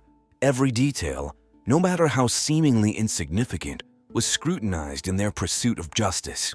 Cynthia Jardiance, aged 45, the wife of Ben Jardiance and stepdaughter of the late Eleanor Jardiance from her first husband, emerged as the second suspect in the shocking murder case that gripped the small community of Tybee Island, Georgia. Known for her elegance and refined taste, Cynthia presented herself as a supportive spouse to her husband and loving mother to their daughter, Aroma. However, behind her polished exterior lay a web of secrets and a calculating, ambitious nature. According to the police investigation, Cynthia was forced into a sexual relationship with Eleanor, her stepmother, as a means to maintain her family's financial status. This revelation sent shockwaves through the community, as the residents struggled to come to terms with the dark secrets that had been unearthed within the Jardiance family. During the intense interrogation, Cynthia's demeanor fluctuated between anger, calmness, and denial. She vehemently denied any involvement in the murder, insisting that she loved Eleanor like a mother and would never harm her. However, the evidence gathered by the police paints a different picture. Investigators uncovered a series of incriminating emails exchanged between Cynthia and Eleanor, discussing their illicit relationship, including graphic descriptions of how Eleanor wanted her stepdaughter to perform sexually. These emails, along with other pieces of evidence, raised suspicions about Cynthia's motive for murder. As the investigation into Cynthia Jardiance's involvement in the murder unfolds, the community anxiously awaited answers. Would justice be served, or will the secrets of Tybee Island continue to haunt its residents? In the ongoing investigation into the shocking murder of Eleanor Jardiance, a new suspect emerged. Harold Beechers, a seemingly friendly neighbor of the victim, became the focus of intense scrutiny. Known for his outgoing personality and close bond with Eleanor, Harold's involvement in this perplexing case raised eyebrows within the tight-knit community of Tybee Island, Georgia. Harold, a middle-aged man with a penchant for Hawaiian shirts, had always been a familiar face in the neighborhood. He was often seen engaging in friendly conversations with Eleanor, sharing gardening tips and discussing the latest bestsellers. However, beneath his amiable facade, Harold harbored a secret sexual obsession with the elderly woman. The police, armed with newfound evidence from the letters discovered in a secluded cove, turned their attention to Harold. They sought to unravel the depths of his infatuation and determine if it played a role in Eleanor's untimely demise. The interrogation room was tense as Detective James Matthews and Officer Laura Linder questioned Harold, hoping to extract the truth from him. During the interrogation, Harold's emotions were clearly in turmoil. Anger, guilt, and confusion were etched across his face as he struggled to provide coherent answers. The investigators pressed him on the nature of his relationship with Eleanor, delving into the depths of his obsession. Harold's voice trembled as he admitted to the infatuation he had nurtured in secret, but vehemently denied any involvement in her murder. As the questioning continued, Harold's demeanor shifted. He became increasingly defensive, lashing out at the detectives and insisting on his innocence. The investigation team meticulously probed for inconsistencies, seeking to determine if Harold's obsession had driven him to commit this heinous crime. The weight of suspicion hung heavy in the air as the detectives scrutinized his every word and gesture. In the days following the interrogation, the police tirelessly combed through Harold's background, searching for any evidence that could link him to the murder. They interviewed friends, family, and acquaintances, piecing together a profile of the man behind the friendly facade. The media, hungry for details, began speculating on Harold's possible involvement, sensationalizing the case and fueling public interest. The community of Tybee Island remained on edge. The truth behind Eleanor Jardian's murder remained elusive, and the search for justice intensified. The police, determined to bring closure to this tragic case, left no stone unturned in their relentless pursuit of the truth. In a stunning twist, the investigation into the murder of Eleanor Jardiance took a dramatic turn, revealing Cynthia Jardiance, the stepdaughter of the victim, as the mastermind behind this heinous crime. The motive behind Cynthia's actions was a toxic level of exhaustion and her drive for wealth. This shocking revelation sent shockwaves through the close-knit community of Tybee Island, Georgia, where the murder took place. Cynthia Jardiance, a woman of elegance and refined taste, had long portrayed herself as a supportive spouse to her husband Ben and loving mother to her daughter, Aroma. However, beneath her polished exterior lay a dark and manipulative nature. The investigation uncovered that Cynthia had been forced into a sexual relationship with Eleanor, her stepmother and main financial provider, as a means to maintain her family's financial status. This disturbing revelation sheds light on the intricate web of deceit and manipulation that surrounded Eleanor's murder. The police diligently pursued this lead, and it was the discovery of a hidden stash of letters in a secluded cove that provided a breakthrough in the case. These letters exposed the secret anger Cynthia had towards Eleanor. The letters revealed her deep-seated hatred for Eleanor, whom she loathed for her voracious sexual appetite, sometimes forcing Cynthia to have sex with her 3 or even 4 times a day. Cynthia saw Eleanor's sizable estate as the only way to secure her family's financial future. As the investigation unfolded, it became clear that Cynthia's actions were not driven by a momentary lapse in judgment, but rather a calculated plan to eliminate Eleanor.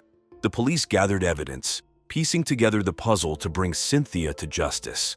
The interrogation of Cynthia revealed a mix of anger, calmness, and denial as she attempted to evade responsibility for her actions. Finally, the authorities were able to identify Cynthia Jardiance as the prime suspect and subsequently arrested her. The arrest sent shockwaves through the community as the residents grappled with the realization that one of their own was capable of such a heinous act.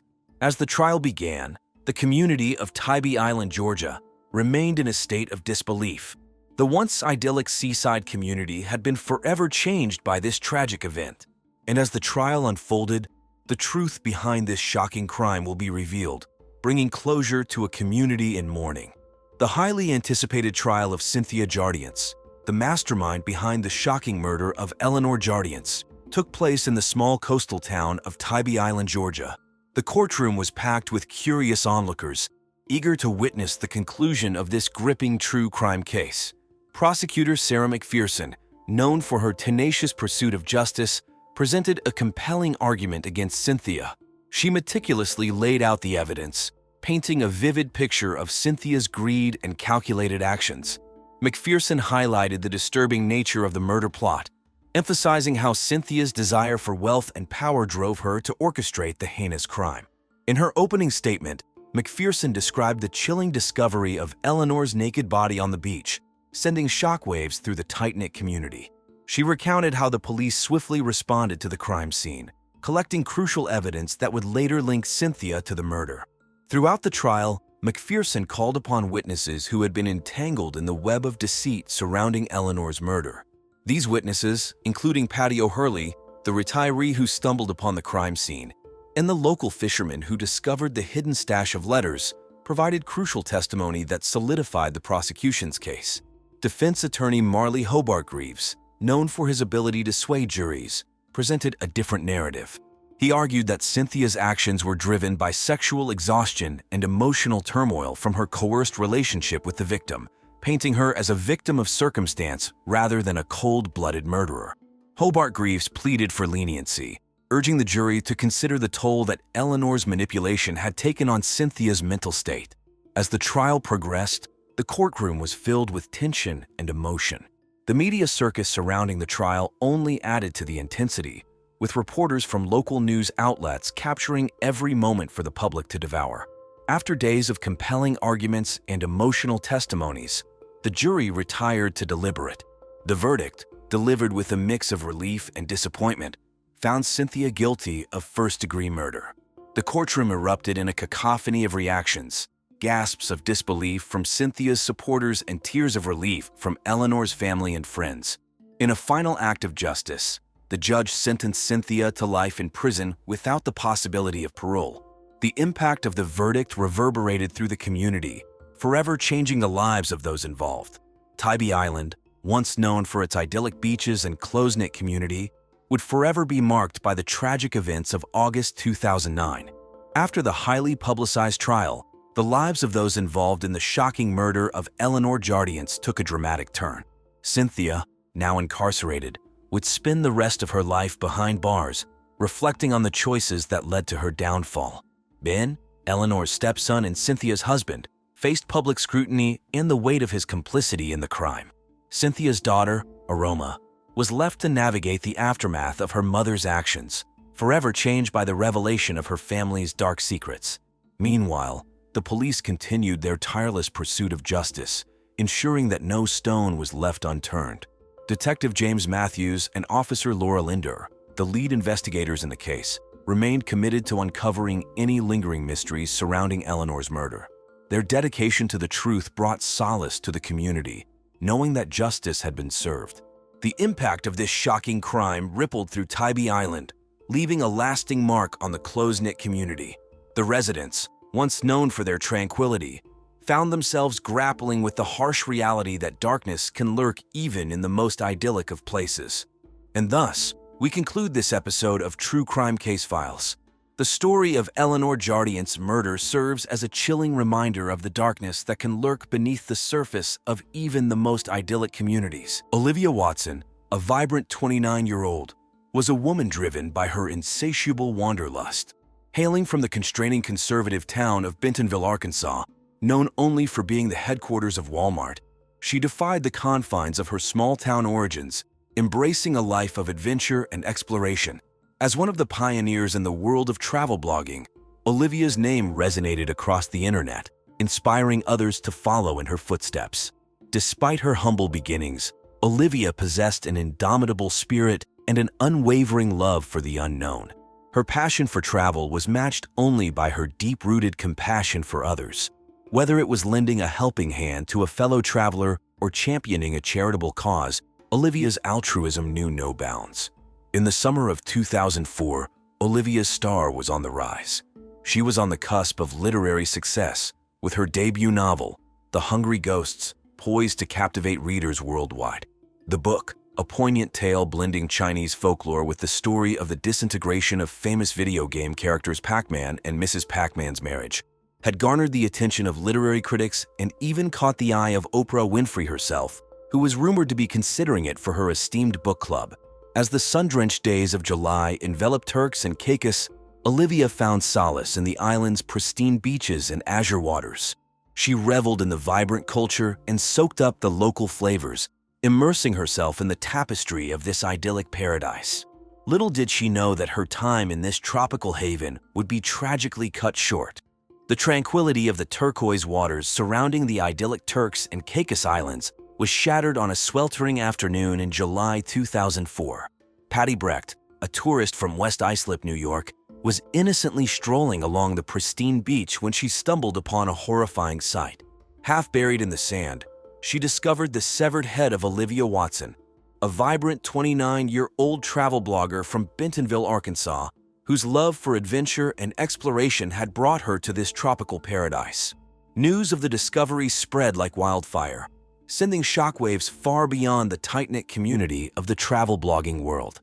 As the investigation unfolded, authorities would scour the crime scene for any clues that could shed light on Olivia's untimely demise. The turquoise waters, once a symbol of serenity, now held a dark secret. The island chain, known for its pristine beauty and luxurious resorts, became a hotbed of media attention. News outlets descended upon Turks and Caicos, hungry for the latest updates on the investigation. Journalists set up camp near the crime scene, their cameras capturing the somber atmosphere that had engulfed the once tranquil paradise. Rumors and speculations ran rampant, fueled by the media coverage. The local community, usually tight-knit and welcoming, became wary of outsiders as suspicion hung in the air. Tourists, who had once flocked to the islands for their picturesque beaches and vibrant culture, now hesitated, unsure of the safety of this once beloved destination. Turks and Caicos, once a paradise for many, had become a haunting reminder of the brutality that shattered its tranquility. The turquoise waters, once a symbol of beauty, now held a dark secret that refused to be forgotten. On that fateful afternoon in July 2004, the pristine beaches of Turks and Caicos transformed into a chilling crime scene. Detectives Michael Sanchez and Tamar Rodriguez, seasoned investigators from the local police force, arrived swiftly to confront the grim reality that awaited them. The turquoise waters, once a symbol of tranquility, now mirrored the horror that had unfolded. The sand, usually soft and inviting, was stained crimson, bearing witness to the violence that had taken place. The scene resembled something out of a crime drama, a shocking tableau that would haunt the island's residents for years to come. The head of Olivia Watson, the vibrant and adventurous travel blogger, was found half buried in the sand, roughly severed. The sheer brutality of the crime hinted at a motive fueled by rage, leaving the detectives puzzled and the community in shock. The absence of any immediate clues regarding the cause of death or location of the rest of her body only deepened the mystery surrounding this heinous act. As the investigation unfolded, the detectives meticulously combed through every inch of the crime scene. They painstakingly collected samples of the stained sand, preserving the evidence that would later be subjected to rigorous forensic analysis. The sand, once a symbol of leisure and relaxation, now held the key to unraveling the truth behind Olivia's tragic demise. Local residents were gripped with fear and apprehension, their once idyllic paradise transformed into a nightmare. The murder cast a dark shadow over the island, shattering the sense of security that had once prevailed. Tourists, who had flocked to Turks and Caicos for its pristine beauty, now found themselves questioning their decision to visit this once tranquil destination. As the investigation continued, the detectives delved into Olivia's life, seeking any possible leads that could shed light on her untimely demise. They meticulously reviewed her travel blog, scouring her posts for any hints or clues that could point them in the right direction. The blog, once a testament to Olivia's adventurous spirit, now served as a haunting reminder of a life cut short. Jason Reyes, a 30-year-old software engineer, was the devoted boyfriend of Olivia Watson, the vibrant travel blogger whose tragic death shocked the idyllic island chain of Turks and Caicos in July 2004. Described as charming and charismatic, Jason had won the hearts of many with his affable personality. However, behind his charming exterior lay a darker side that friends of the couple had started to notice. According to those close to them, Jason's behavior had taken a turn for the worse in recent months. While he appeared to be deeply in love with Olivia, his possessive and controlling tendencies had become increasingly apparent. Friends of the couple revealed that Jason had been involved in multiple affairs with other women, despite his supposed commitment to Olivia. The couple's friends were taken aback by the stark contrast between Jason's public persona and his private actions. They recalled instances where he would shower Olivia with gifts and affection, only to later display jealousy and anger when she interacted with other people, particularly men. These incidents had caused tension within their relationship, and Olivia's friends had expressed concern about the toxic dynamic that was developing. In addition to his troubled relationship with Olivia, Jason had also been facing difficulties at work. Colleagues at the software engineering firm where he was employed described him as highly intelligent but increasingly isolated and moody. Some even mentioned that he had been reprimanded by his superiors for missing deadlines and exhibiting erratic behavior. As news of Olivia's tragic death spread, the media began to dig deeper into the couple's relationship. Rumors of Jason's infidelity and controlling behavior started to circulate, capturing the attention of the public. The local newspaper, the Turks and Caicos Daily, ran a front-page article detailing the couple's tumultuous relationship, citing anonymous sources close to the investigation. Luana Parker, 34, a receptionist at Walmart headquarters in Bentonville, Arkansas, was known for her outgoing and vivacious personality. She had been Olivia Watson's loyal best friend for years, always by her side through thick and thin. Their bond was unbreakable, or so it seemed. During their trip to Turks and Caicos in July 2004, Luana's protective nature was on full display. She made sure Olivia was safe at all times, ensuring they followed proper safety protocols and avoided any risky situations. Luana's dedication to her friend was unwavering, but little did Olivia know that Luana held a secret that could shatter their friendship forever. Luana had been secretly involved in a passionate love affair with Jason Reyes, Olivia's boyfriend. It was a relationship fueled by desire and forbidden love, hidden behind closed doors.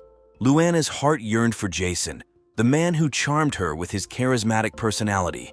She couldn't resist his allure, even though she knew it was wrong. As the days in paradise unfolded, Luana found herself torn between her loyalty to Olivia and her intense love for Jason. She struggled to keep her emotions in check, constantly battling the guilt that consumed her. The weight of her secret became unbearable, threatening to destroy the very foundation of their friendship.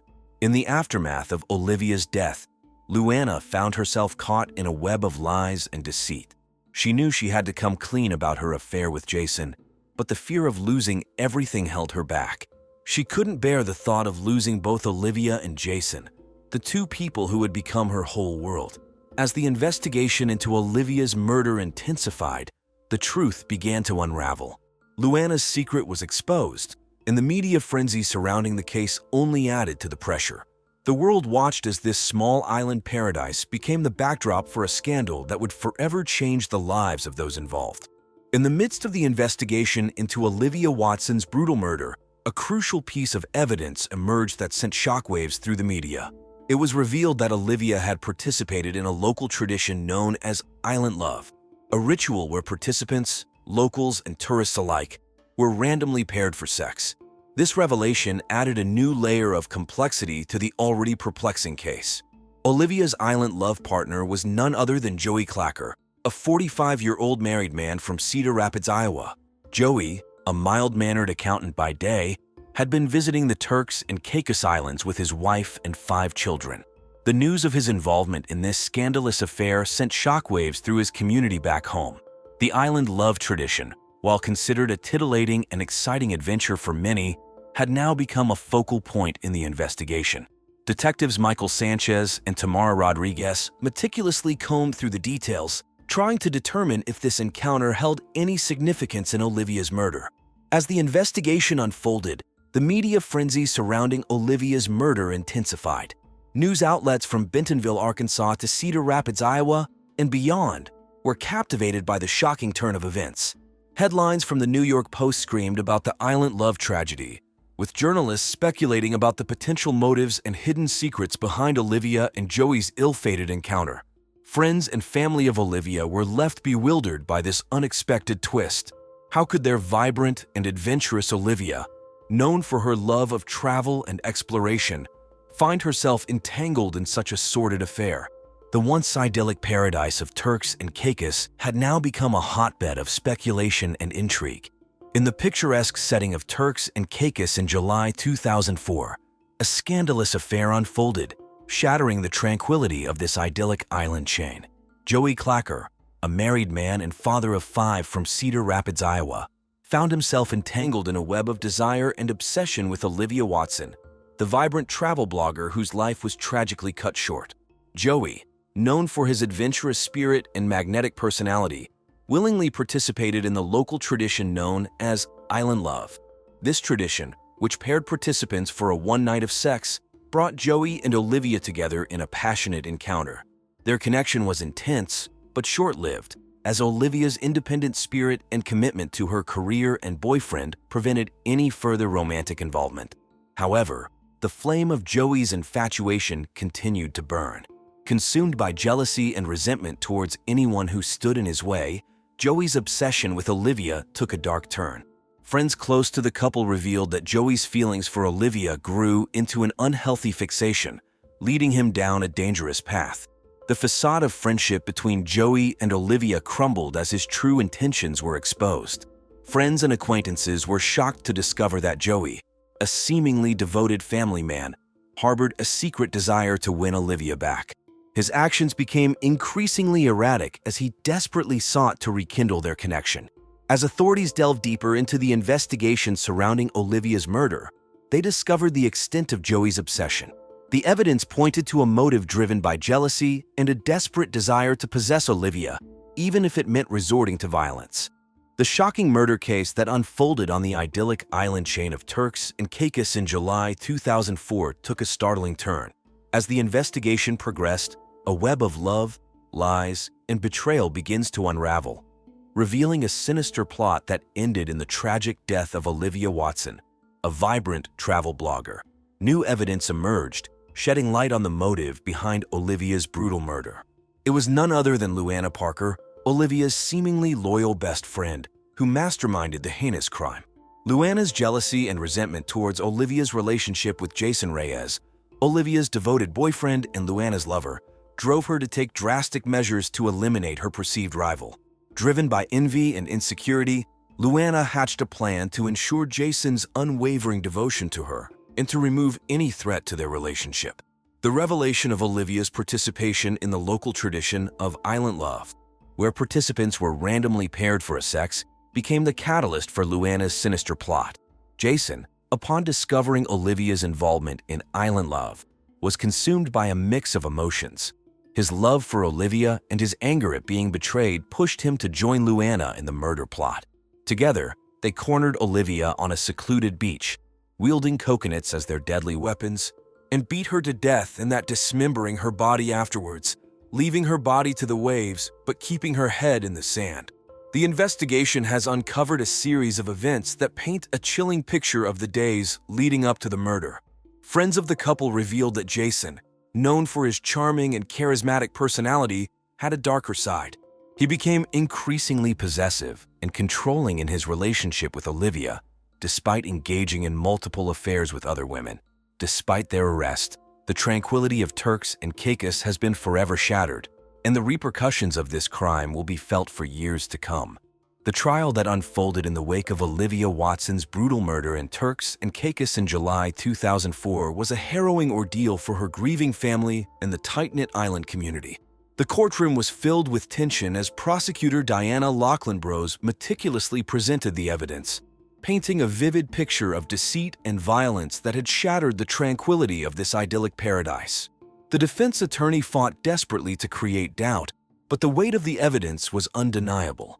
The jury listened intently as witness after witness took the stand, recounting the events that led to Olivia's tragic demise. The testimony of Patty Brecht, the beachcomber who stumbled upon Olivia's half-buried body, sent shivers down the spines of those in the courtroom. The sight of Olivia's bloody, severed head, stained crimson by the violence inflicted upon her, was etched in the memories of all who bore witness. The prosecution presented a crucial piece of evidence: Olivia's participation in a local tradition called Island Love. This tradition, as it turned out, involved random pairings for one night of sex. Olivia's assigned partner was Joey Clacker, a married man from Cedar Rapids, Iowa. The revelation of this affair added a layer of complexity to the case, further entangling the lives of those involved. As the trial progressed, the motive behind the murder began to unravel. It was revealed that Olivia's boyfriend, Jason Reyes, had discovered her involvement in Island Love and had become consumed by jealousy. Driven by a toxic combination of envy and insecurity, Jason enlisted the help of his secret lover and Olivia's best friend, Luana Parker, to carry out the heinous act. The courtroom was filled with gasps as the details of the twisted murder plot were laid bare. Jason and Luana had cornered Olivia on a secluded beach, armed with coconuts, and beat her to death, later dismembering her body. The brutality of the crime sent shockwaves through the community, leaving a lasting scar on the once tranquil island. Finally, after weeks of emotional testimony and legal arguments, the jury reached a verdict. Both Jason and Luana were found guilty of first-degree murder and sentenced to life imprisonment. Olivia's family, though finding a measure of solace in the outcome, knew that their lives would never be the same again. As the trial came to a close, the idyllic paradise of Turks and Caicos was forever tainted by the memory of this brutal crime. The island, known for its turquoise waters and pristine beaches, would now also be associated with the darkness that had unfolded within its borders. In the aftermath of the brutal murder that shook the idyllic island paradise of Turks and Caicos in July of 2004, the community slowly began the process of healing. For Olivia's family, the pain of their loss was immeasurable. They sought solace in the memories of their vibrant and adventurous daughter, cherishing the moments they had shared. Though devastated, they found strength in the support of their community and the unwavering dedication of the detectives who fought for justice. As time passed, the wounds began to heal, but the echoes of Olivia's murder would forever linger in the collective memory of Turks and Caicos. The island slowly regained its sense of tranquility, but the scars left by the tragedy would never fully fade. Detectives Sanchez and Rodriguez, forever changed by their involvement in the case, continued their fight for justice in other investigations. Their tireless dedication to upholding the law and protecting their community remained unwavering. In the end, Olivia's story serves as a somber reminder that appearances can be deceiving, and that even in the most picturesque of places, darkness can take hold. The idyllic island paradise of Turks and Caicos may have been marred by this brutal crime, but the community's resilience and determination to move forward ensured that hope would prevail.